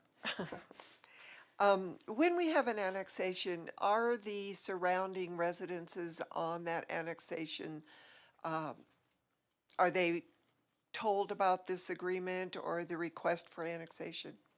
Yes, we have a notification requirement. All property owners within 1,000 feet of the perimeter of the property proposed for annexation are notified multiple times. The first time was, I think it was the summer of 21 when there was a neighborhood meeting held. And then subsequent to that, when the notice of application, I believe that was the fall of 21. And then subsequent, we did a renotice because there'd been a fairly substantial lag between reviews. And so we did a renotice in January of all the surrounding property owners just to let them know of the proposed request, and then we also did a notice before the Plan and Zoning Commission hearing. So there's been 4 notices that have been sent out to all the property owners within 1,000 feet of the perimeter of this property. And can you tell me what the feedback on those notices were? What was the? You know, it's been minimal. You know, a few inquiries about what the request is for. I can tell you, at least at this point in time, based on the discussions and the information that we've had from the property owners, is that there's a couple homes on the property. One was built, I believe, in around 1930. The other was built around 1977. They're both on a septic system that's over 50 years old. They have concerns and they prefer to annex into the city and when it's available, hook on to the city's sewer system. They have no development plans at this point in time anyway. But in terms of feedback from some of the property owners, you know, there was actually only one person that participated in the neighborhood meeting. They just had some interest because they have a vacant parcel on the west side of Francis Street that's unincorporated, and they would like to eventually, at some point in time, annex their property into the city as well. So they had some questions about the timing of infrastructure improvements and what would it take for them to be able to develop their property. With the most recent renotice of the application in January, we had a couple of inquiries, and I think it probably, part of it was because of the bond farm proposal that's going through the review process right now. One of the questions was whether or not this particular annexation was related to the bond farm proposal, which it isn't, and if there was any development proposed at the time, which there is not. And then another gentleman called and just expressed some concerns about traffic on Spruce Avenue. And I relayed that there really wasn't any proposed development on this proposed annexation at this point in time, so it wouldn't create any additional traffic on Spruce Avenue. At the time when the Plan and Zoning Commission reviewed this on February 15th, there was no members. I don't think there was any members of the public that spoke under the public hearing. Okay. And when we annex these enclaves, is it a mandatory annexation that the city mandatorily annexes county property? Harold, you can probably answer this better, or whatever. So, Mayor, you may recall, at least some of you on council may recall, I believe it was early 2019. Yep. We brought to City Council some information about the possibility of annexing all of the various enclaves in the community. And I think there was like 27 different areas around the city that comprised what was considered enclaves, which are completely surrounded by the city limits. And I can't remember exactly the number of property owners, but it was 150 to 200 property owners that were within those 27, approximately 27 areas that comprise those enclaves. And at the time when we asked council about kind of policy direction about moving forward with the enclave annexations, council's direction at that time was that unless the property owners were interested in being annexed into the city, we really didn't want to move forward with annexation of those properties. And so we did some outreach. It was kind of a mixed bag on whether or not some of the property owners were interested. Quite a few were not. So we ended up we didn't move forward with that project in terms of kind of a city-initiated enclave annexation because there wasn't enough property owner interest at that time to move forward based on council direction. So this property owner asked to be annexed into the city? That's correct. And as I mentioned, the primary reason, at least at this point in time, is because of their septic system. They have some concerns about that, and they would like to eventually hook on to the city's sewer system when it becomes available. Okay. Thank you. That answers my questions. Thank you. So with that, I'm going to move our 2023. Oh, you do. Sorry. I'm sorry, Sean. Before you leave there, thank you, Mayor.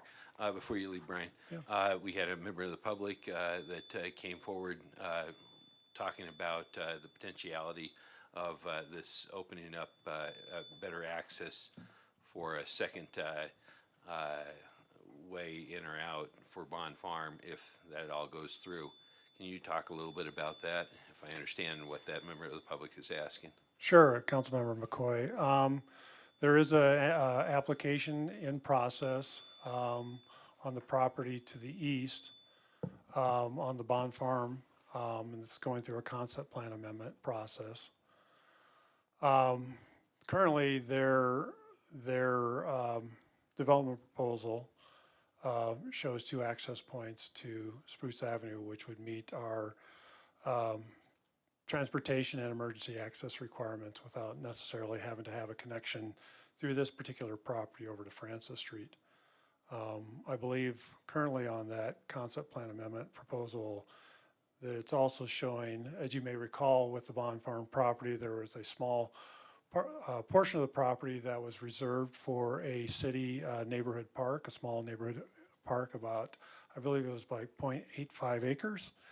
And right now, the western portion of the Bond Farm parcel shows that neighborhood park on the western side, which wouldn't really necessarily allow for a connection between the Bond Farm development through this property over to Francis Street, because it would end up going through the neighborhood park. And could that change? Sure, I mean, anything so could there- change the process. So they could come in with a different proposal and access this through the Francis Street. If the neighbors there were, open to that or selling their property or whatever. If this particular property owner from 150 Francis was considering potentially selling their property, I guess potentially that could happen, All right, thank you. certainly. Seeing no other questions from council, I'm going to move R 2023-26. So that's been seconded by Councilor Martin. Let's vote.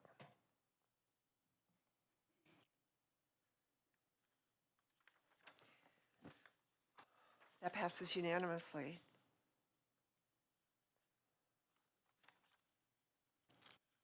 Thank you. Yeah.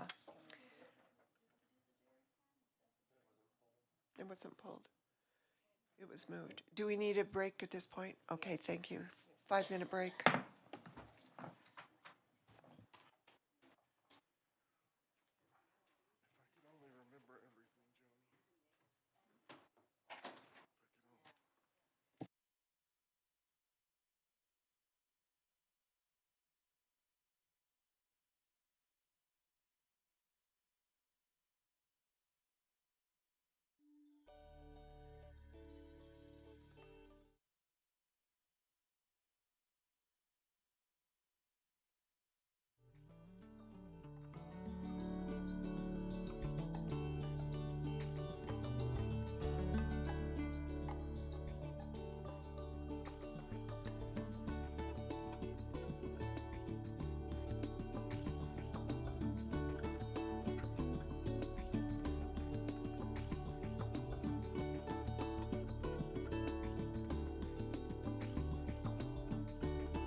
So we're back in session, and we need to adjourn as the Longmont City Council and convene as the Longmont Housing Authority Board of Commissioners.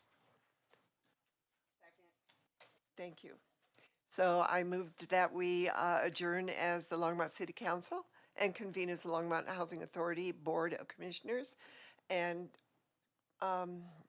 Councilor Yarbrough seconded that.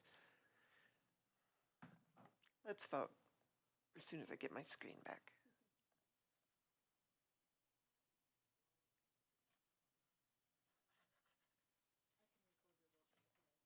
Okay.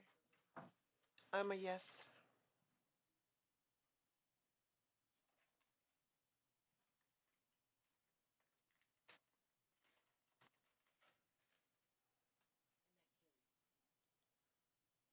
Okay, yeah, it didn't show up, so that carried unanimously. And we have is this for you again, Molly? The LHA special meeting item is Resolution 2023-12, authorizing the acceptance by the authority of the assignment of $5,990,711 of the City of Longmont's private activity bond allocation for 2023. Chair and Commissioners. Yeah. I just wanted, we don't have a presentation for these two items, but just wanted to remind you, these are both for the resyndication of Village Place. Okay. And you have other items that you've seen as the Housing Authority Commission and that you've seen in your role as the Housing Authority in moving to that resyndication. Just really quick, wanted to say this is a property that when it was originally acquired via the tax credit process, it was basically an acquisition with no capital improvements into that project. It's now been around 30 years, and we need to make some capital improvements, which is why we're going through the resyndication on this project. We know that they are discouraging the 15-year resyndication model, but because of what occurred in the original acquisition, we're coming in at this time. Okay, great. Do we have any discussion by any other counselors on this ordinance? Seeing none, do I have a motion?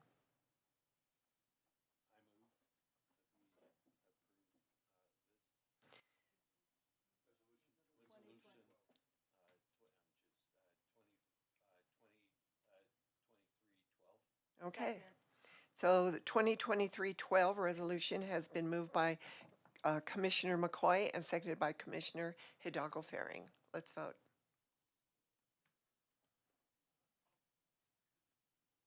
That carries unanimously. The second resolution is 2023-13, approving certain matters in connection with Village Place Apartments. Do you have a presentation on this one? Amendment. Sure. We just wanted to notify you that there's an amended document that's attached to this item. It's the purchase and sale agreement.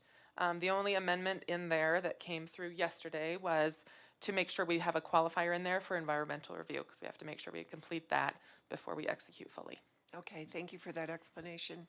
Can I have a motion to move resolution 2023-13?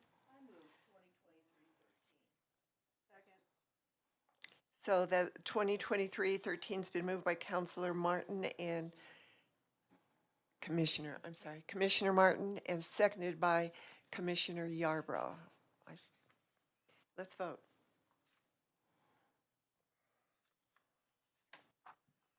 That passes unanimously.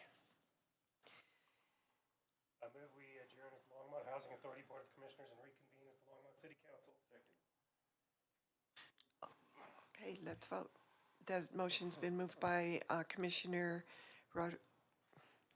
Rodriguez, seconded by Commissioner McCoy. So that carries unanimously.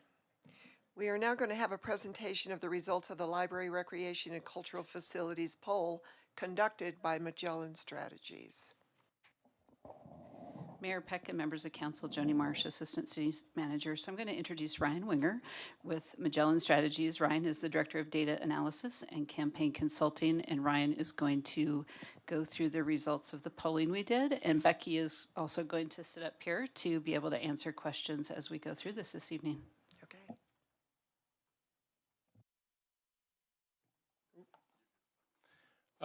Thanks for the introduction, Joni. As Joni said, I am Ryan Winger with Magellan Strategies. We are a public opinion research firm based out of Louisville.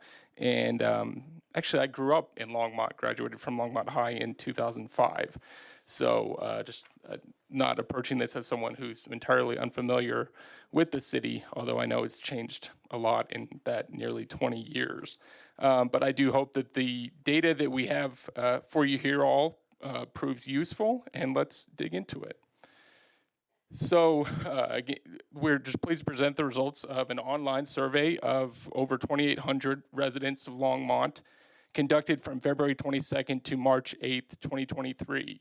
On the left side there, you can see an example of a text message that was sent to a sample of 30,000 registered voters within Longmont. And the city also shared a link to the survey on the website and social media pages.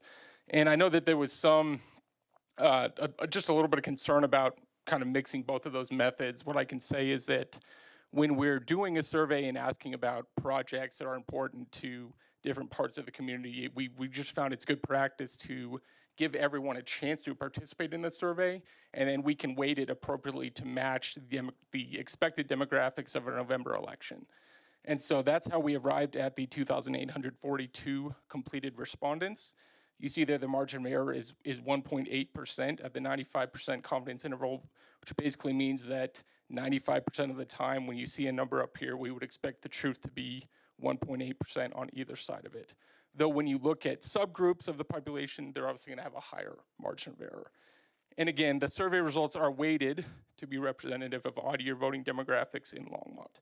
And I'll touch on those here in a minute. Just have a ward map here. You all are familiar with this, but stuck it in the presentation just for anyone who is not, because dealing with some of these questions, the ward turns out to be pretty important because some of these facilities are located within certain wards, which kind of goes without saying. And I know this may be kind of hard for you all to see.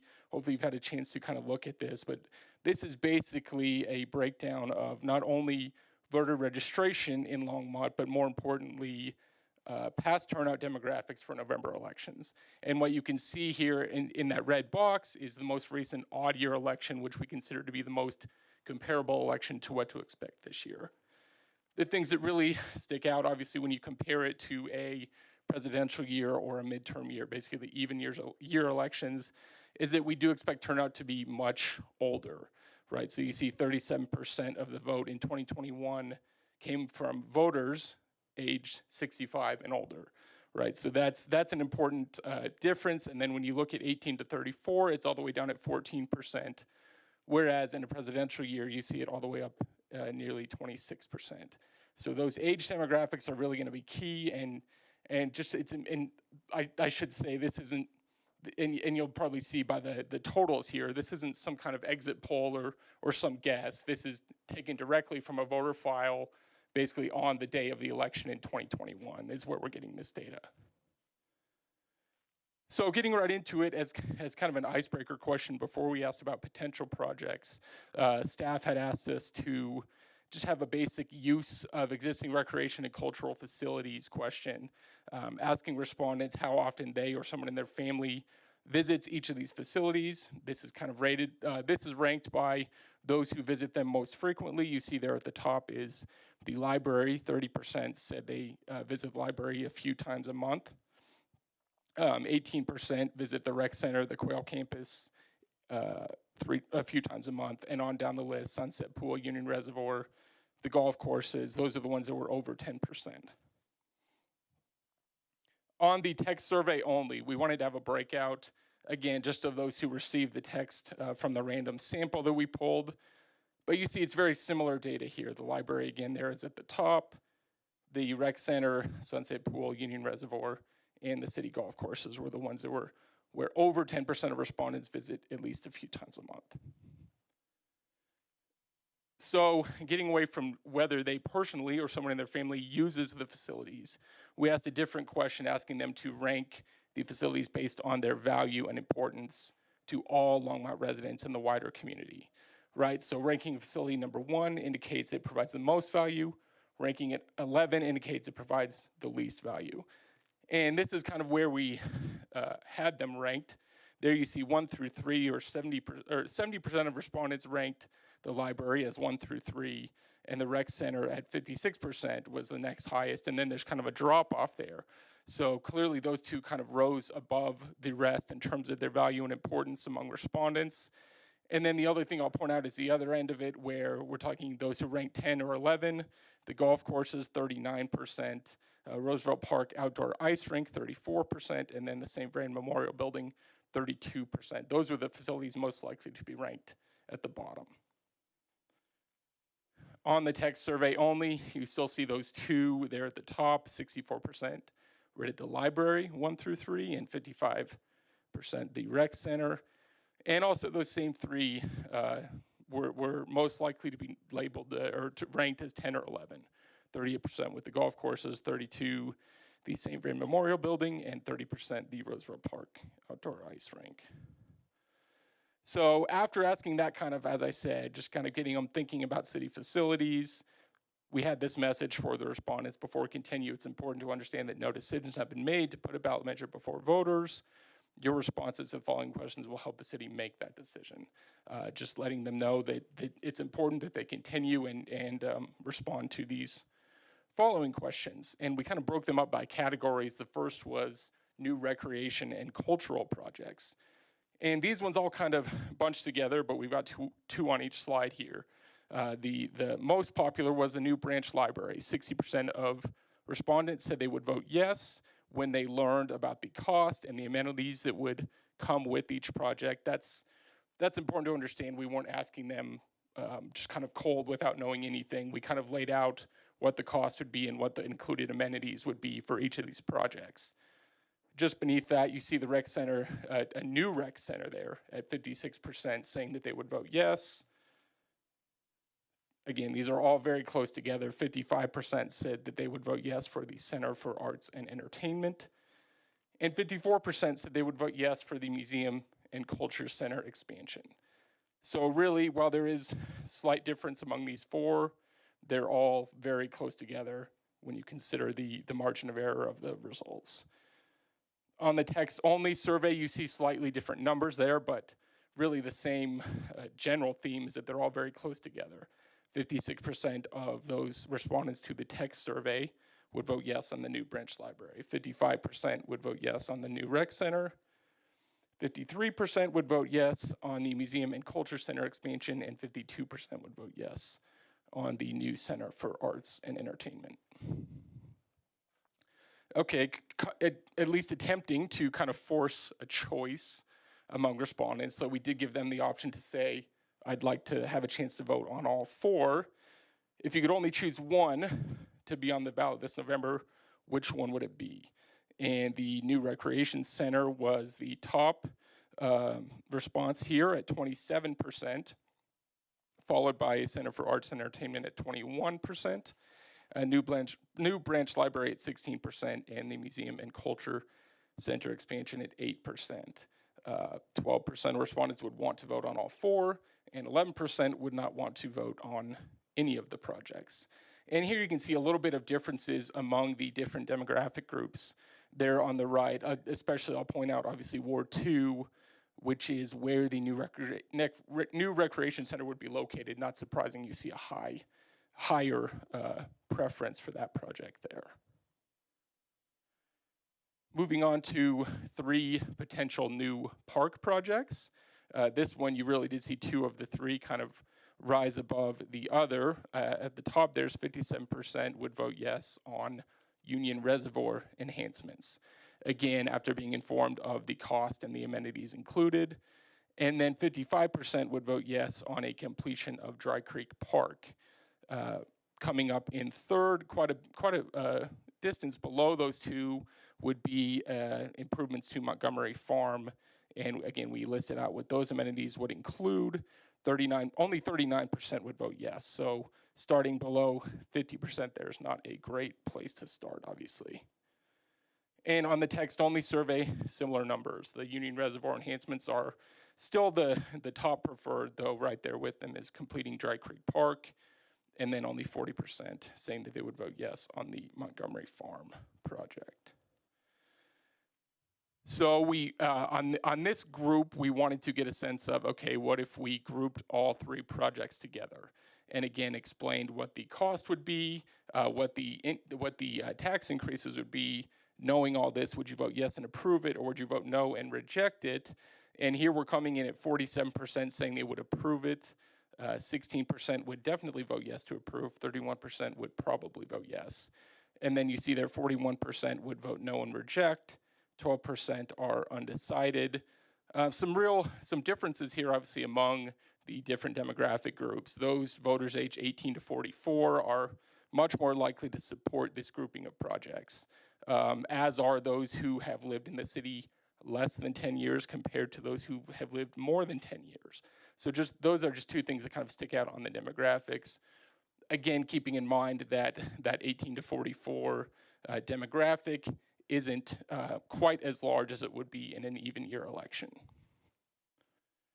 And if you could only choose one of the projects, not surprising, Union Reservoir and Dry Creek Park are very close there. Union Reservoir with 30%, Dry Creek Park with 27%. And you see a little bit higher there, 15% say they would not want to vote on any of these three. Then we had two renovation projects for them, updates to the current rec center at Quail Road and the Centennial Pool facility. Clearly here you see that the rec center renovation is much more popular. 57% would vote yes, compared to only 28% who would vote yes on renovating the Centennial Pool facility. And that was one that really kind of stuck out to a lot of respondents, and I'll get into that in a little bit when I talk about verbatim responses, but clearly not a lot of support for that project at this time. And similar numbers on the text survey only. 57% would vote yes and support the renovations to the rec center. Only 30% would vote yes and support renovations to Centennial Pool. So if you could only choose one, not surprising, nearly half of respondents said that they would choose to vote on the rec center as opposed to the Centennial Pool facility, though here nearly a quarter of respondents said they don't want to see either project on the ballot. Then we finished with two more kind of grouping questions. This one was a group of a new rec center, renovations to the current rec center, and renovations to the Centennial Pool facility. Only 31% of voters would approve this measure. Only 10% definitely would, where over half of voters would vote no and reject it. And so this clearly, whether it's a matter of the cost, when you combine all three of these, it could also be they want one of these other projects in there and they're upset that it's not in there. But this one at only 31% support clearly doesn't have a lot of legs at this point. And similarly, when we group, we just wanted to kind of take a shot in the dark and see, okay, what if we included everything that we've been talking about here during this survey? Would you vote yes and approve it, or vote no and reject it? And 33% would vote yes and approve it, which personally, having done a lot of these similar kind of projects for other municipalities up and down the Front Range, I was actually kind of surprised that number was as high as it was, right at 33%. But clearly, a majority of voters at 54% would vote no and reject. And here again, you see certainly some differences among the demographic groups. Same ones I pointed out earlier. Voters age 18 to 44 are much more likely to support it, as are those who have lived in the city for less than 10 years. So then we also asked a verbatim question at the very end of the survey. Do you want to share any thoughts or suggestions for the city regarding these potential projects? And here are just some of the prominent themes, right? The things that stood out among the roughly 1,400 people who took the time to answer this question. And the most common response was simply that now is not the time to raise taxes on Longmont residents because the general cost of living is too high as it is. Pretty easy viewpoint to understand, but I have some kind of an example quote there just from someone who shared that viewpoint. Next most common response was, again, this was something that really stuck out to a lot of respondents, nearly 1 in 10, upon learning of the potential renovations to the Centennial Pool facility, voiced their displeasure at that potential project and said, their belief is that the pool is an important resource and certainly shouldn't be renovated to remove the pool. The next most common, again, we're talking about only 6% of respondents, but trying to draw certain kind of themes that come out among the respondents, and this is the support for arts and entertainment. That center of all the projects, that was the one where the most people voiced their support for it specifically, which I suppose is not surprising also given the support that was voiced during public comment, where that project does have certain a group of residents who are very committed to seeing that succeed. 5% of respondents just voiced a concern that North Longmont is neglected at the expense of South Longmont, and 5%, and this is something that really kind of makes sense when you think about all that we've been asking them, 5% specifically said, what you really need to do is separate all these individual projects rather than group them. And many more respondents in the verbatim said, I support this, but not this. I support this, but not this. So also just kind of giving voice to that idea that the respondents would like to have the chance to vote on each project individually on the merits, rather than having to vote for something they might really want alongside something they really don't care for. And here are the survey demographics of the respondents. Again, a lot of these are just weighted to match what we expect turnout to be this November. So with that, I will open it up to questions.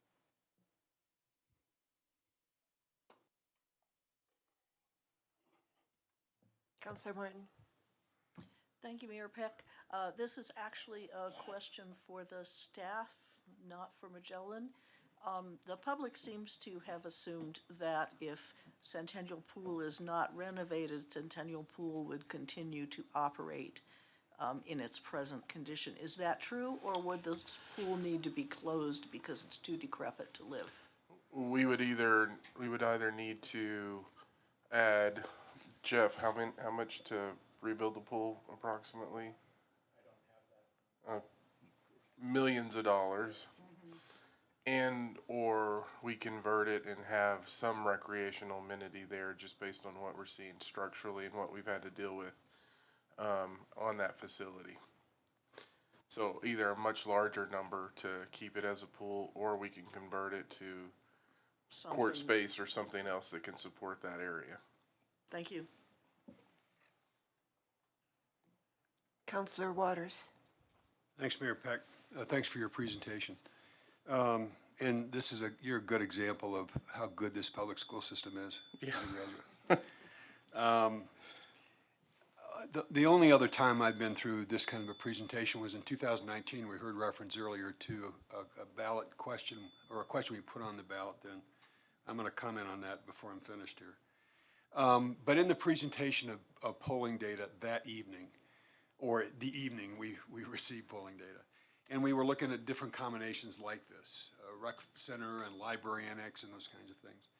And we saw, by the way, we saw real similar percentages. As I recall, there were a couple of the council members who were on the dais that night as well. Yeah, we actually did that survey. Did you? Okay. It wasn't me that presented it. It was our. I didn't remember that was Magellan. Yep, it was. So. But it's my recollection that whoever did the presentation made the comment that if you're not above 60%, because our number was 58%, as I recall, not for the combination, but for the rec center, that if you're not above 60%, then there was caution that whoever did the presentation, sure, we would advise to be really thoughtful, because once it's on the ballot, people know what the implications are, and you get organized opposition, your number's going to go down, right? And we weren't at 60%, and as we heard earlier, that went down badly. Are there some threshold percentages here that we ought to be, that you would say be really thoughtful, or you better have a killer campaign strategy, or somebody does, if you're going to move forward with a percentage below X. Sure. Yeah, I think generally, which makes sense because it was us who gave the presentation back then, so that 60% number still is one to keep in mind, right? You're going to see just general attrition for any number of reasons, right? Once it's on the ballot, you may see organized opposition, but also just simply it's easy to say you'd vote for something on a survey, and when it really comes down to it, when you're filling out your ballot in October, a lot of people may vote no and switch. The economy could be different then. There's all kinds of things to consider, obviously. So that being said, certainly since even none of the individual projects were over 60, certainly none of the group projects were over 60, certainly would recommend a strong and robust campaign committee to be formed to advocate for whatever the choice may be, just to kind of keep that momentum going and keep the support closer to where it is so that it can stay above 50. Absolutely. Yeah. Well, thank you. So I'm going to interpret that as, yeah, if we move forward with any of these, all of which are, well, we had one that was at 60%, then we better be really clear on what happens after we make a decision in terms of who and how they're going to champion this cause. Yeah, absolutely. I mean, what I always say is you'd be amazed how many just will put something on the ballot and cross their fingers, right, and hope that it passes. It's no different than you all running for office, right? If you announce that you're going to put your name in and you're going to be on the ballot but have no campaign, how would you expect to do? Well, the issue campaign is no different, right? So as I reflect, we never did an after-action review. We didn't do a debrief as a council in 2019 following that loss. I wish we had, because there would have been some lessons learned or insights we could pull out now and say, let's not make these mistakes again, or let's learn from, whatever it was. And we'll all have our own recollections of why that went down. And I'm not disputing anything we heard earlier tonight. But as I reflect back, whether it was us or someone else in the community that did a terrible job of branding what we were advancing as a rec center, as opposed to what got branded and labeled as a pool, as the Ice Palace, right? As a competitive facility, where some of that tonight, as opposed to what was available to the whole community. The messaging, along with the branding, was muddled at best. It was non-existent for the most part. There was no campaign that I can recall for that rec center. And somebody else can recall a campaign to be helpful. And there was organized opposition to it, and our timing was terrible. We were waiting on the school district to make a decision, and I'm not blaming anybody here. I'm just as a matter of fact, we didn't move forward till we knew from the school district, so we were really late in the process. So for me, as we move forward, I want to listen to other thoughts. I just want to make certain when I cast my votes that I'm clear I'm casting a vote. If it's a yes vote, I'm casting a vote when we know there are folks who are ready to lean into this hard and smart with a campaign strategy to make the kind of investment that's going to be required. Now, I'm going to just add one more comment. I was quoted in this morning's paper, and is Matt still here? Did he already file his report? He's gone. I was accurately quoted, but only half my quote. So I said this, anybody read the paper? I didn't read it until somebody called me late today and said, did you mean what you said this morning? I made the comment this morning that, reflecting on the Magellan presentation from 2019 and the 60% threshold, that none of these meet that threshold. So that's cause for some concern. I went on to say, the one of these that I'm pretty certain there's going to be a killer campaign for is the Center for Arts and Entertainment, and that's part of what you heard tonight. So the message to anybody else who's a champion of these needs to pay real close attention to what we're hearing from the public, from you, and reflecting on what we should have learned from 2019. So thanks for the presentation. City Manager, you got a comment? Yeah, so as staff, we did look at it and we said, what are the lessons we need to take from that?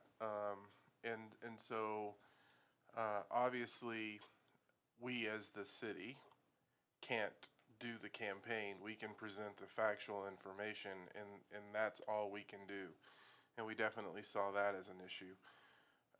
We all talked about the comment about if it's not over 60%, you need those campaigns. So we did identify that. We also identified the lack of specificity in terms of location and where things are going to sit as an issue, which is why you can see in this, we were very specific in terms of what was going to be in what location, because we think that was another significant issue in that last ballot initiative. And so those were the two things that in our mind really rose to the level of, we need to learn from this.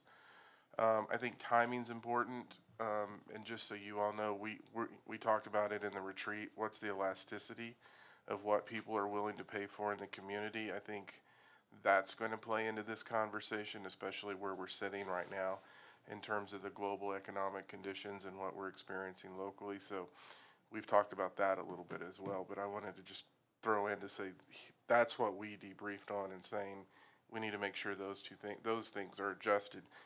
We can only take care of the specific locations. We cannot take care of the campaign component of this.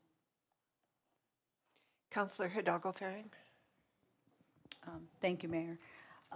So, yeah, back in 2019, when the other initiative came out for the rec center, I was running for council, but I was not sitting on the council at the time.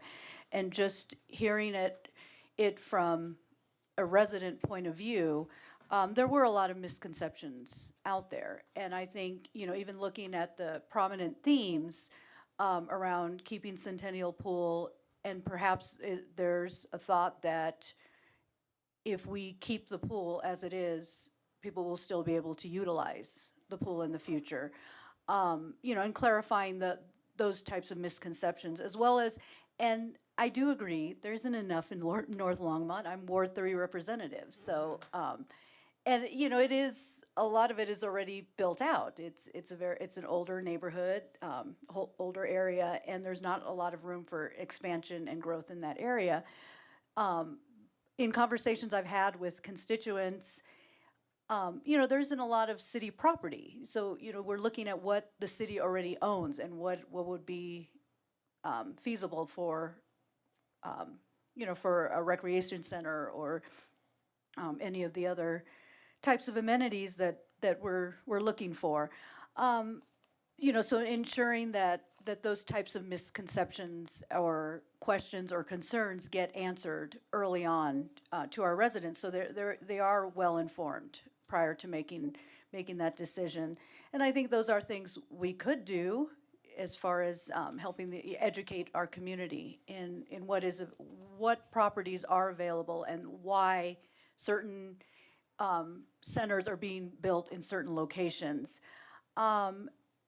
I do agree with separating the projects as far as, and I'll get to that in a bit, but, I was a little frustrated when I was reading this because overwhelmingly I'm hearing from residents, my constituents, parents, colleagues in the educational field that we don't have enough for kids to do. So this is an opportunity to build a robust social infrastructure for our future, looking at building and supporting our future. So, I want to make sure that those messages get out there as well. Thank you for your presentation and isolating out those pieces. I greatly appreciate that and help me build a better understanding.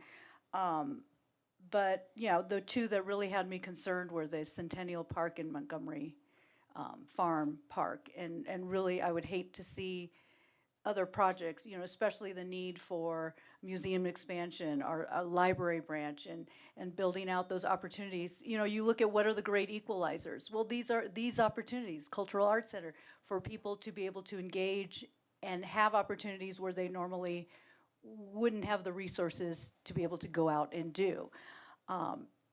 So, looking at lumping certain projects that we know that can pass or that can be supported by the greater masses.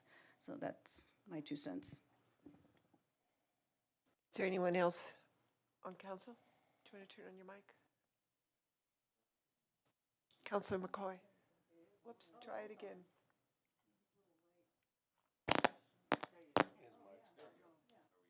No, your mic's, There we go. there you go. Magic people. Okay, so, all right.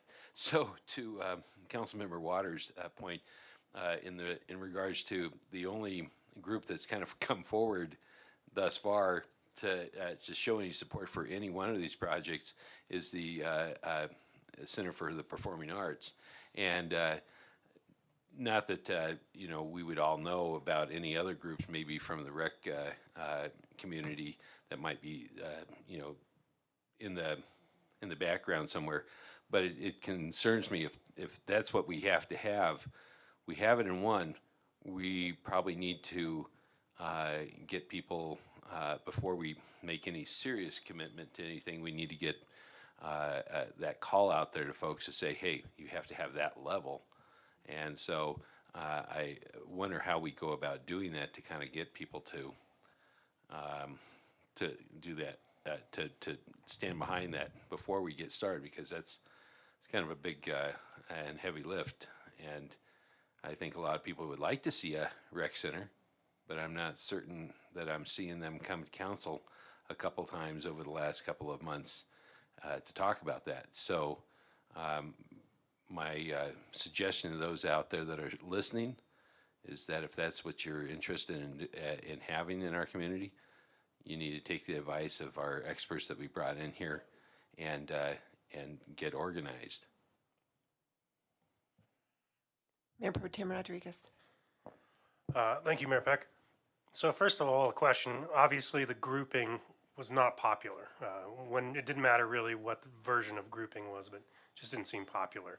And so that logically would lead to splitting out. But is there like a critical mass for like ballot questions for a municipality where having like a couple is probably okay, but if you have 10, that's probably people are just going to vote no because they get tired of it, or? Yeah, sure. I mean, that's definitely, obviously they're all at the bottom of the ballot, right? So you gotta make it through your whole ballot, and then Longmont's putting 10 things on the ballot. That's outrageous. I'd say 10's probably too many. Right. But you know, I don't think 3 or 4 is outrageous, and you know, I do think I think what really came through is that it helps each project individually on the merits if people have the opportunity to vote for each project individually on the merits, because part of the reason, or a larger reason, why you see the groupings fail spectacularly is yeah, it's big numbers and big scary numbers, and that's part of it.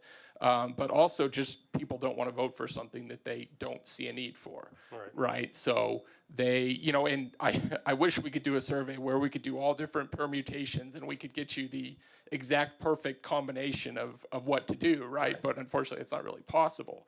You know, I would say, yeah, a single subject, one ballot measure is ideal, obviously, but having a dual subject in one ballot measure isn't unheard of, obviously, especially if they're somewhat related in some sense. And so that's something to consider as well.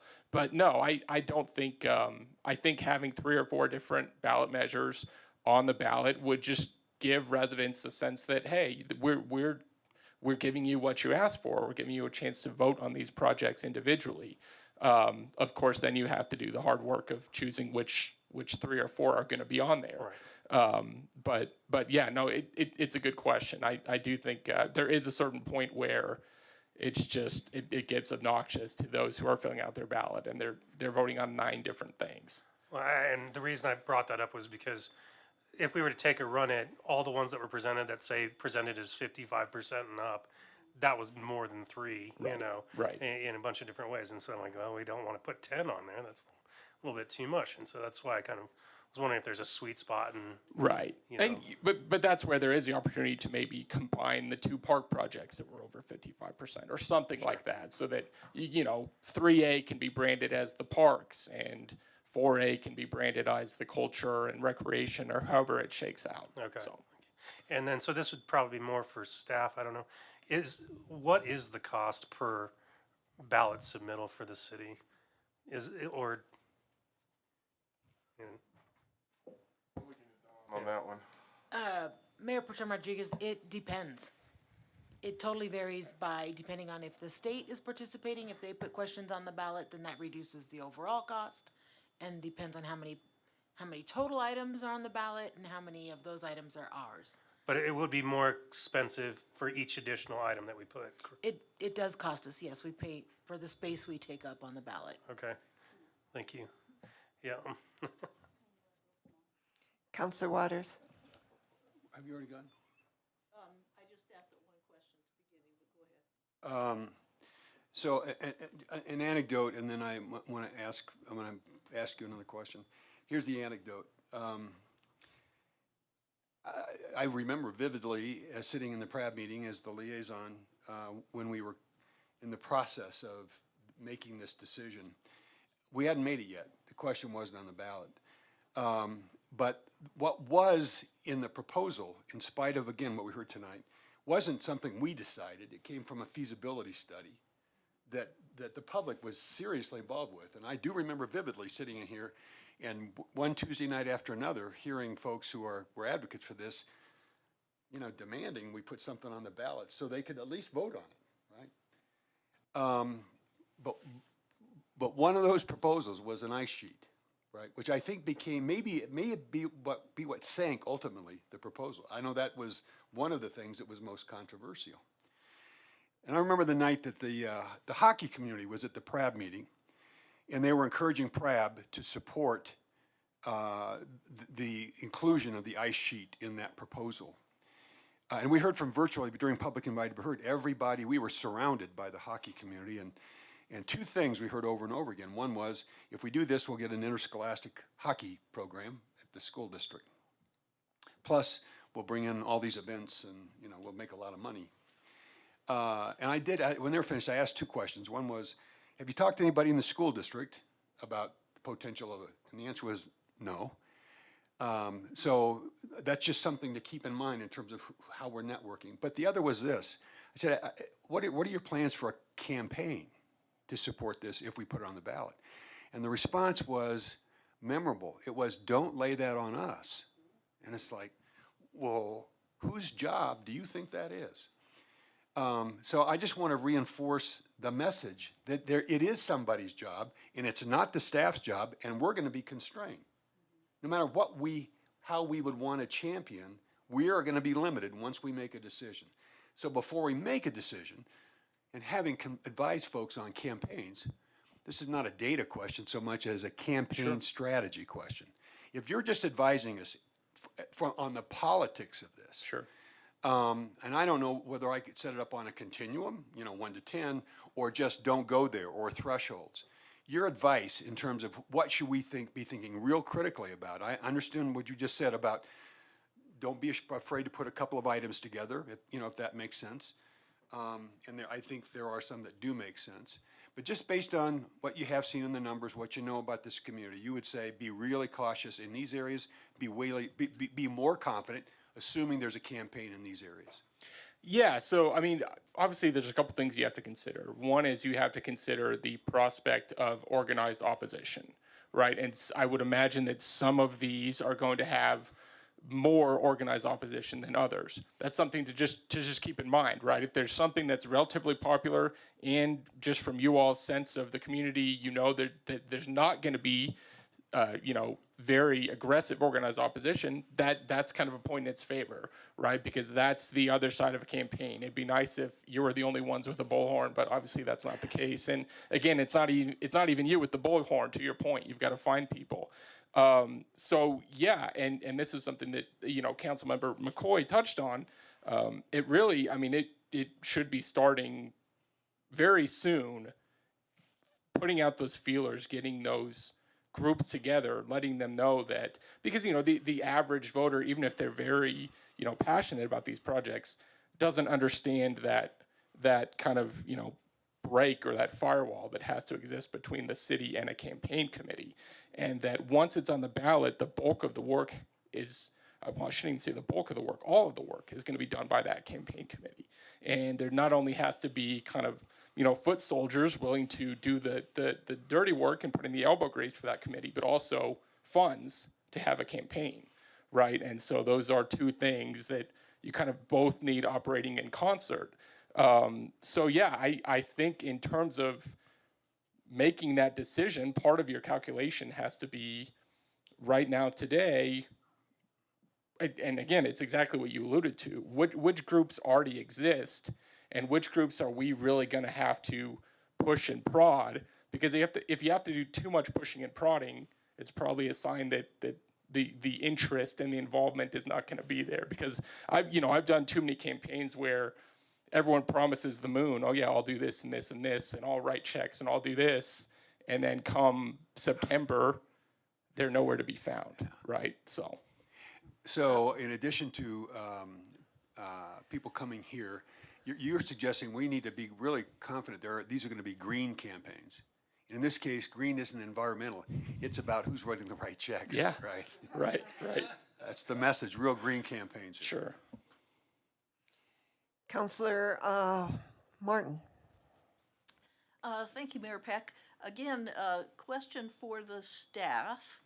We are looking at bond issue funding for each of these projects, with the exception of the Center for Arts and Entertainment, which is a public-private partnership. So it still has a bond issue, but it's a smaller bond issue than the price of the project would yield by itself. The question that I have is, for some of these things, especially the things that already exist that just need an injection of new money, or an infusion of new money, what other options do we have for finding money down the road? Because, if I were making this decision on my own, I would be looking at two things. One is, what would people vote for? And one is, what could we find another way of funding? Because I would take those things off the ballot and find them a way, find other ways of getting them within the next few years. So give us a clue, because I'm assuming, by the way, that we're not going to make this decision cold tonight. We're going to go home and cogitate and look at the numbers, correct? Correct. I have some questions for you all in terms of how you would like us to move as we go forward. So I think let's start off when we talked about this, and we brought this to your attention. We had a lot of requests coming at us for more parks, recreation centers, you name it. In the budget process, those requests were coming in, and what we said is, and there's two pieces to this that I want to go back to. There is a capital component to these items, but there's also an ongoing funding component to these items. And so we know what we've been dealing with is the capacity of the ongoing funding to support things when you look at all of the demands that are being placed on the system. And as we're dealing with inflation and labor issues that we've been seeing, that takes a lot of our revenue stream just to maintain what we're doing now. And we talked to council about, if we're going to look at this, we really need to look at, a tax increase to both support the capital and the ongoing operations. So I think we can say, based on when we've been looking at these projects, what's been on our plans, incrementally funding these is going to be difficult over time. When you see all the pressures in play. So what are the options? There's not a lot of options when you look at the magnitude of dollars that we're talking about here. If you wanted to parse down into some of these individual projects, I think we can bring you different options, because you might want to look at, well, what's the potential for success if you can get, a really strong capital campaign. And it may mean that you don't necessarily need to bring the capital in, but you may need to bring the ongoing operations in. And so we can have some of those conversations internally to bring you some of that information. But it's tough, and I don't know if Jim agrees or disagrees with me. The options that are limited based on what we're just seeing financially and the pressures. And we don't know. I mean, I don't think any of us would have predicted the situation we're in now, where you have out of control inflation, obviously we had big hits on labor, so, that's my take. Jim, do you have a different take to this?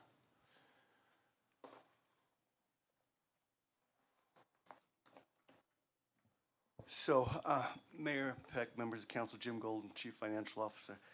Just looking real quick, I think the one thing that comes to mind is we've been collecting a community investment fee for recreation facilities for a number of years. I just checked, it's up around over $4.5 million at this point in time is accumulated. So that's something that might be able to go towards a combination of the rec center or a quail. I don't want to commit it that can be used for any specific purpose without first being sure, but that's something that hasn't been worked into these numbers, and that might allow us to maybe not do the Quail Rec Center project, do it through a bond, I should say.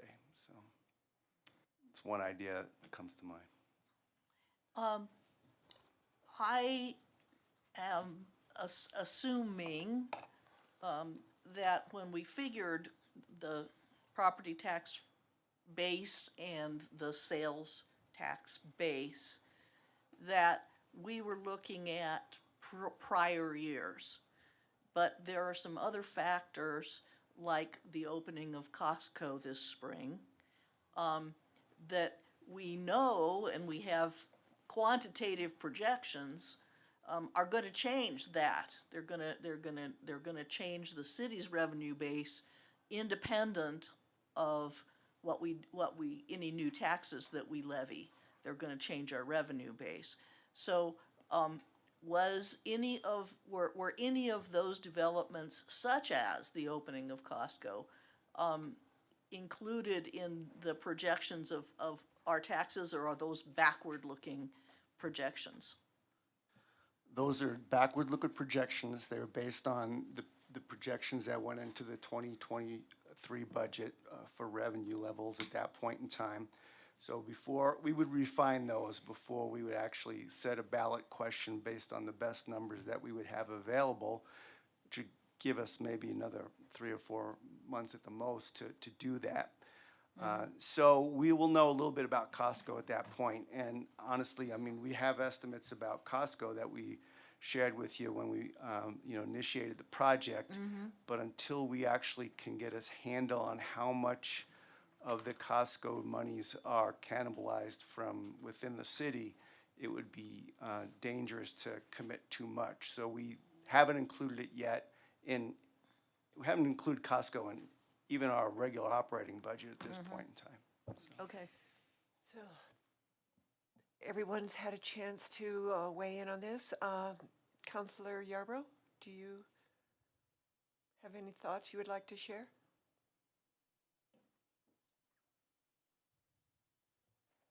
Thank you, Mayor.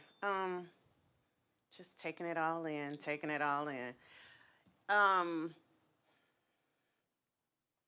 Yeah, so I guess I just need to make sure that, are we supposed to be giving direction to staff about which projects tonight? Oh, okay. So, the one thing I was gonna say is you don't have to decide tonight. So I have some questions for you all. Do you have any questions, or is there anything you would like us to consider in terms of doing another poll? Or do you want some time to think about this, and you can have some time to think about it, but if we do another one, we're gonna need to decide pretty soon. Looking to Becky and over here, so that was one question. Did you hear anything tonight that would say, oh, can we ask this question? The other piece is really getting at to the component in terms of the campaign piece, in that, do you want us to take this to the advisory board and really talk to them about here's what the results are, and have a conversation with our respective advisory boards in terms of, what do you think you can do in terms of a campaign model? Because you obviously are asking that question, and we go to the advisory boards and ask them specifically about their thoughts on a campaign and what can be done, because I think that's a piece of information you all need. Each one of you have asked that question in some form. So that would be the next question that I would ask. Are you ready for us to take this to the advisory boards that are dealing with these specific issues and specifically talk to them about campaigns and what they really think they can get done? So, Well, go ahead. real quick, if we did another poll, are the questions going to be different or are they going to be the same or? They could. So if you all said today, we don't want this project in, I'll just take Montgomery Farm Park, right? Obviously below 30%. If you all said, no, we want to leave that out, and if you all think you can bring in, cover the quail recreation via this other funding source that Jim talked about, and we only have the operational piece, we can start refining it a little bit more so there's not as many questions being asked and we're getting into the core of what you all would really like to consider. That's probably a tough question for you all to answer tonight, but it's something for you all to think about, is if you could give us 4 or 5, do you want us to re-poll those 4 or 5 if we're bringing other information into play? I'm going to go ahead since I haven't spoken yet. I have some questions that might answer that or may not. I'm not sure. When I look at the percentages as to what has risen to the top, my concern is, for example, a memorial building is not rising to the top. Do we still have funding to protect that building and the activities that are going on there? Are we going to lose what we already have if we go forward? About Centennial? That's going to be my next one, both Centennial. Do we lose that pool if it does not get on the ballot? If it, So the issue I think we talked about with council before, the issue with with Centennial, Memorial Building was not on this. And so it was it was a building that we just asked they asked in terms of how often do you use it, what's your perception of this, but it's not one of the projects that's on the list. If you all will remember, a few years ago, we actually did include money in a previous election for locker rooms at Centennial, and that's when all the problems started. And so there are significant structural issues associated with the swimming pool itself. I'm looking to Jeff. If you remember, we had it closed for a long period of time. I do. Where it was leaking and the pump system wouldn't work. And so when we evaluated the cost of doing this, taking into account that there is now an additional pool in the community that the school district built, we are hearing conversations that there may be something else in play in the pool world.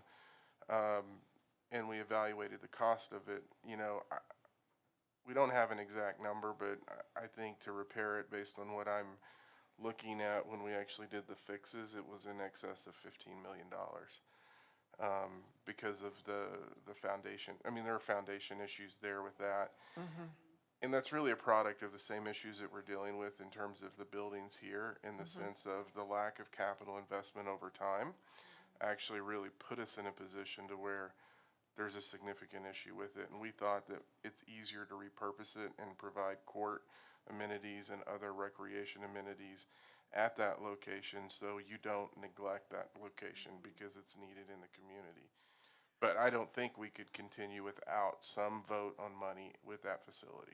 Okay, because my concern is if that doesn't make it to the ballot because people do not want to lose the pool aspect of it, they're not excited about basketball in their swimming pool area, we would, and for certain parks that might get on it, other people have been waiting for a long time for their parks, might not vote for it at all because it doesn't address their personal issues. And if the pool goes away, there's absolutely nothing on the east side.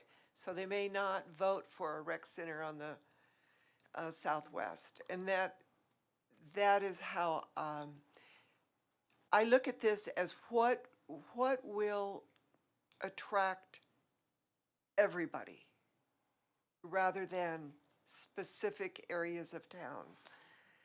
And when we're talking about marketing, I see a very difficult task ahead by supporting something that leaves out half the town. So on the park piece, remember that we have the park improvement fund Yes. and in the parks that, we heard that we need to build and we need to catch up on. And so,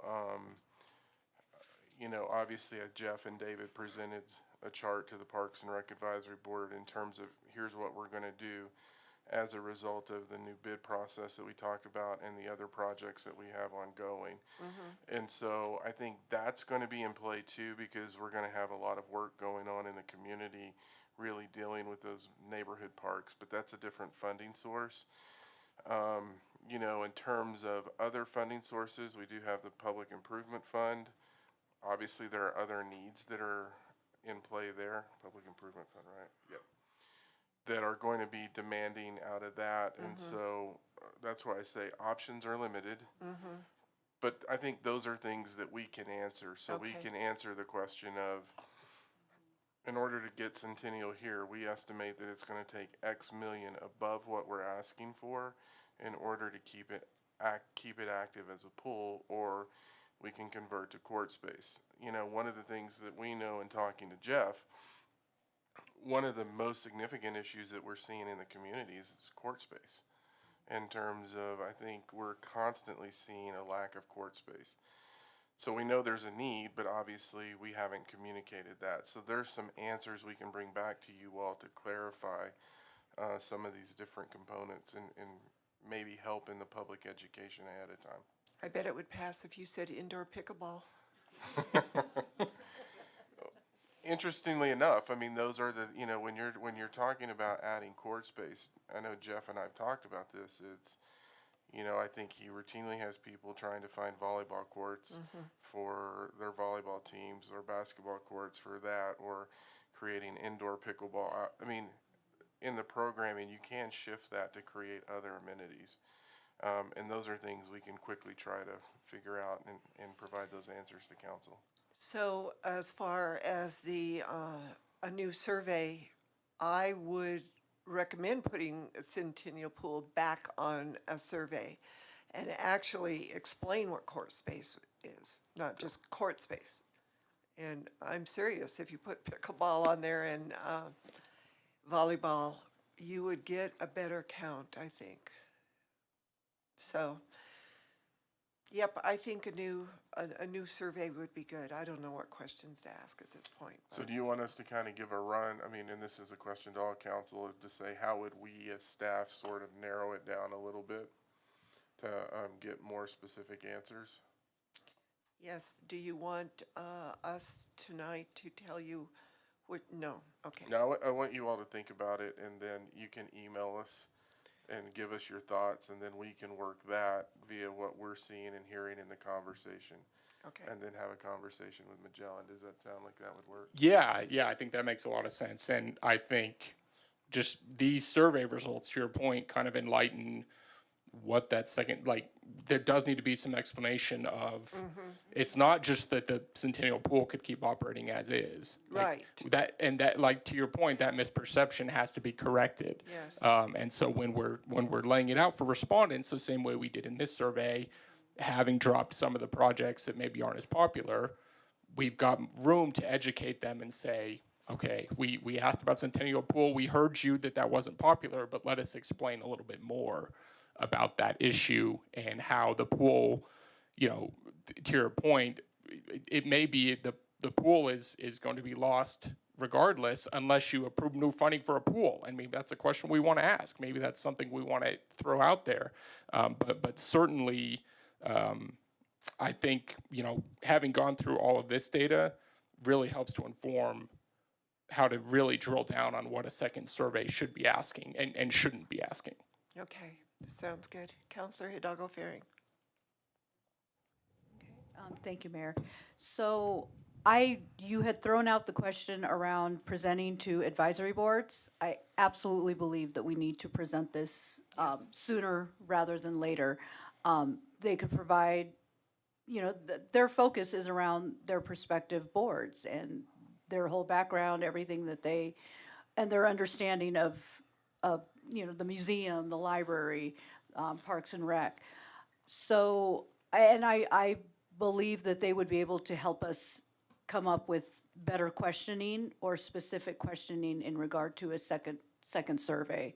So, and, I think we just had our meetings this month for, library and museum. So the next one would be coming in April. So, I'd like to see that sooner rather than later. And of course, I'm happy to present to any of those boards as well, if needed, so. Should we each go around and say, or at least take a consensus as to whether we want the survey to come, for the staff to do another survey with different questions? You don't want to say that? Okay. But was that your question, though? Should we do another survey? My question was, do you have anything you would like us to look at potentially in doing another survey? But it's kind of hard for you all to take all this information in tonight and tell us. And I said you all can communicate with Sandy, Becky, and Joni via email and give us your thoughts. If there's anything that you think about later, we're obviously, if council's direction is also for us to look at it and go, staff, what would you put in, or what would you want to know that's not getting answered now, we can do that work internally. The other piece on taking it to the advisory boards, again, is council direction in terms of this coalition building and really pointing that question to them and getting answers. Is that something you all want to do when we take it to the advisory boards? I think so. Can I have a yes or a head nod? Yeah. Okay, yes. The only thing I will say is we talked about it, when we saw the results, nothing was over 60%. Right. And that was something that when we talked was concerning, which I think reinforces everything that you all talked about tonight. That's a good point, and perhaps as we have listened to our constituents outside of the survey, that might be what we would email Joni and Becky about, is that put this question in, or add this as a definition, or as a description, or to get more input. Yeah, I mean, and I think there's more information that we need to provide. Like earlier, there was a question about the Performing Arts Center and the 104 million, is digging into that. And that was also including a convention center and other space. And so that number, when you take that out, is a different number. And I think, that's some specifics in all of these that we probably need to bring out so that folks understand it. Okay. Counselor Waters. Thanks, Mayor Peck. Just on this, just on the question of questions, do you have a short list of questions that you've looked at this, Harold, and said, man, I hope we can do a follow-up poll to answer these questions? Do you have a short list?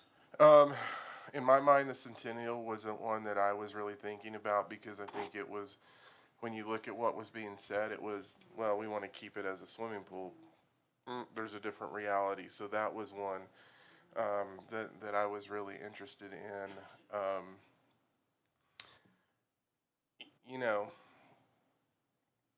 That was the biggest one that hit me. I want to spend some time in talking to Becky and the team on this one. We were turning this around pretty fast. Yeah. And so we haven't really had a chance to sit down as a group and go, what would we want to know out of this? And just so that I'm clear, do we actually see that there's an option to salvage the swimming pool at Centennial Park? Or you'd have to just start all over again at something substantially more than what we've projected into these numbers? You thought you were going to go off easy tonight, Jeff? Mayor and Council, Jeff Friesner, Director of Recreation and Culture. We believe that the building shell itself is structurally sound, but the whole pool itself and all the plumbing that goes along with that would need to be replaced. So it's demolition, basically, and then starting over Rebuild. again. Yeah. Yes. Yeah. Yeah, they were seeing issues in terms of there's probably leaks that we're not seeing. Yeah. And what that's doing is getting into the soil structure. And Yeah. so when we talked to the structural engineer, it was destabilizing the soils under it, which was causing the cracking in the walls.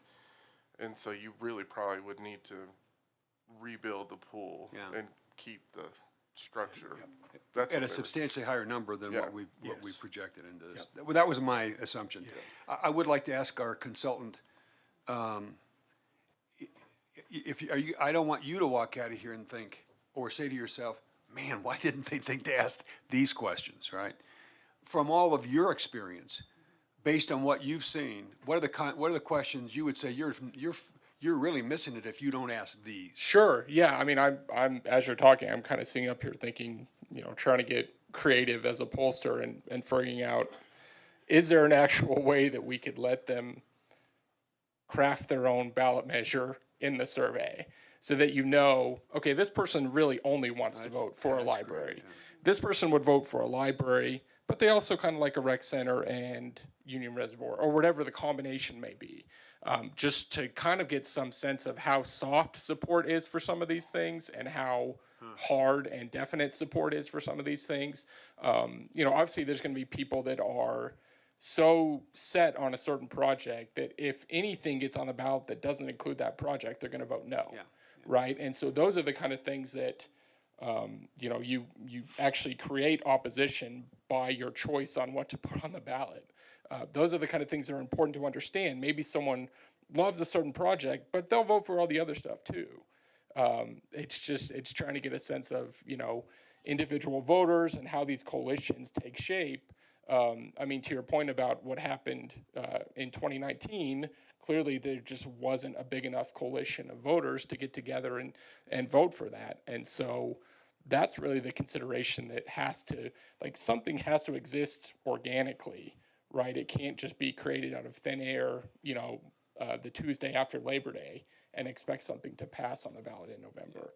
I do think there are certain questions we could ask to kind of dig into that a little bit more. Maybe even ask, would you be willing to participate in a campaign for such and such issue? Just more of like an activist type question. Obviously, that's going to be a low percentage, but we're going to see certain differences across the different projects when we're talking about not just voting for something, but actually being involved in advocating for something. We could even do that, go that route. Certainly, there are different avenues and, to Harold's point, different specifics that we can include that would enhance a second survey and really, I think, give you even more, concrete information to go off of in your decision making. Yeah, well, using that kind of information would really be helpful from my perspective. One more question and I'm done. Is Eugene still here? I can just guarantee at the PRAB meeting, when this gets presented, the first question is going to be, what can we do? What are the limitations on us as advisory board members? And I would not want to be giving bad information.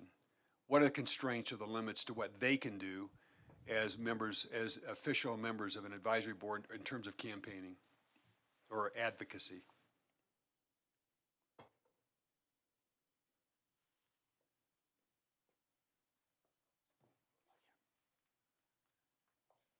You guys, did you get the memo about your attire tonight? Yeah, man. I'm pretty impressed. I'm glad we finally called you up here. Mayor and Council, Eugene May, City Attorney. So the State Fair Campaign Practices Act prohibits the city from advocating for or against. And as an official of the city, I think they would be included within that prohibition.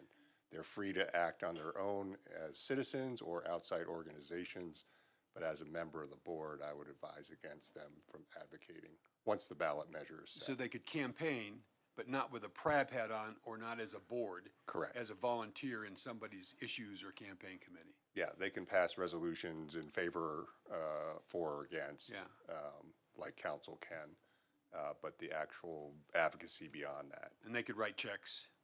They could donate. Yes, personally. that would be a personal choice. All right, thanks. We've all talked twice or at least 3 times, so Marcia, this will be. Will be the last. Yes. Thank you. Yeah, I just have a question for something that I might forget, so if you could maybe prepare it for the next time. We do have these 8 and 5 parks, and when people are responding about the parks that we looked at for as bond issue parks, knowing what those 8 are and that they're gonna be coming along in the same time frame might change people's priorities about parks specifically because, oh, we're gonna have a new park anyway, so I don't wanna pay a property tax for that. Can we get together a map of the parks that are already there and the parks that would get renovated or built new in this already funded objective? And I see Becky over there nodding. Yeah, because I think that would help a lot. I think it would help the next set of survey respondents, and it would help us deciding what to put on the ballot. And I think David and his team has put together some of that, so let us get with them and what they have. Thank you. The one thing that, we've talked about it in terms of elasticity and other things. I think one of the things we really need to look at, and we've actually received emails on this recently related to this and not related to this, but really understanding what are the potential headwinds as we're coming into this. So as you all are thinking the what, because of, what are people impacting? We got an email about, you need to understand, how we're getting hit by reappraisal years, and our taxes are gonna go up anyway, even though it's not a tax increase. And so I think as we're moving through this conversation is really being mindful of what that community impact is as we're moving toward a decision. Because I think, Ryan said that earlier, we don't know what the economy is going to be like by the time this hits the ballot, and we need to understand and think through those as we have the next conversation. I just didn't want to be remiss and not bring that out, so you all can start thinking about that. Yeah, and I would echo that. I mean, it's particularly true in an odd year election where such a high percentage of the voters are those age 65 plus who are more on fixed incomes and who are, more going to feel that impact. Not that everyone doesn't feel it, but they probably feel it more acutely, so. It's been a great presentation and a great discussion. Do you have everything you need, Harold, to? I think so. Okay. Thank you so much. Thank you all. That's great. You give us a lot of mental homework here. So we are now at the final call of public invited to be heard. Is there anybody in the public that would like to address council? Seeing none, we're going to move on to the mayor and council comments. Any comments from councilors? Councilor Waters. Thanks, Mayor Peck. Because I received some correspondence from a resident who attended coffee with council on Saturday, who in the memo, in the summary, was expressing beyond disappointment, not in council members, but in the public who was there, in the way they treated council members, the way they behaved among themselves, not just to make a point, but to harangue. I don't know if that's I don't think that's too strong a word. And I'm sure these are good people who care a lot. I'm just saying, in my tenure on council, we've never done an after-action review following coffee with council. Like, what happened, what did we learn, and how do we use what we learned getting better next time out? I'm up in April with Councilmember Hidalgo Faring. And it's my understanding that this was at Intercambio. It was a hard time getting in Intercambio on Saturday morning. Coffee was ready or not? Room was set up or not? Parameters were laid out early or not in terms of what the ground rules were? Could you just in terms of what happened, the place wasn't ready. It wasn't set up. There wasn't an agreement on the front end about what, are there ground rules or guidelines or guardrails for this conversation? Who's going to control the microphone? To leave these two in the position to be controlling the microphone, I just think is a big mistake. I think it's unfair to them. And before we do this in April, I'd like to know, what are we, that everybody's clear, not you and me, but everybody else is clear on, is there a time limit? Are we gonna pass the microphone around? Who's gonna do that? Who's gonna do introductions? Who's gonna make certain the place is set up? Because I've shown up in coffees with council when it's not ready to go. Joan, Mayor Peck, you and I, a couple times, you and I have been moving chairs around, right, to get it ready. I just think if we're gonna do this, and I think it's one of the things for me that's been honestly most enjoyable and most impressive, that council members, not me, but you all, and our predecessors, would add that to the agenda, to spend Saturday mornings in conversation, right? Listening, answering questions when we can, helping solve problems and connecting. I think that just distinguishes this municipality apart from others. But I'd hate to see it go sideways because we weren't adequately prepared, because we weren't clear on roles and responsibilities, because we weren't clear with the public on what the right decorum is. And based on what I heard about Saturday, I'm not certain how I would respond to the same kind of behaviors on the part of the public at the end of April that I heard about on Saturday. I'm not certain I would sit there and allow myself on a Saturday morning as a volunteer to be berated, shamed, called names. Honestly, and I got to do that on Tuesday nights. I don't have to do that on Saturday mornings. So in terms of what happened, what there is to learn, and how we get better, at some point in time, we need to have, not just tonight, that needs to be a conversation going forward, but I'm giving you a heads up. Whoever's up with staff at the end of April, I would expect something a little different than what happened on Saturday. Councilor Hidalgo-Fearing. Thank you, Mayor.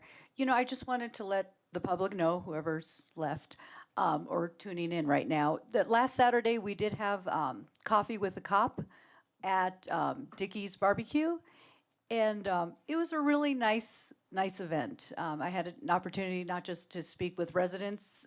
So where the barbecue, where the restaurant is, it's in my ward.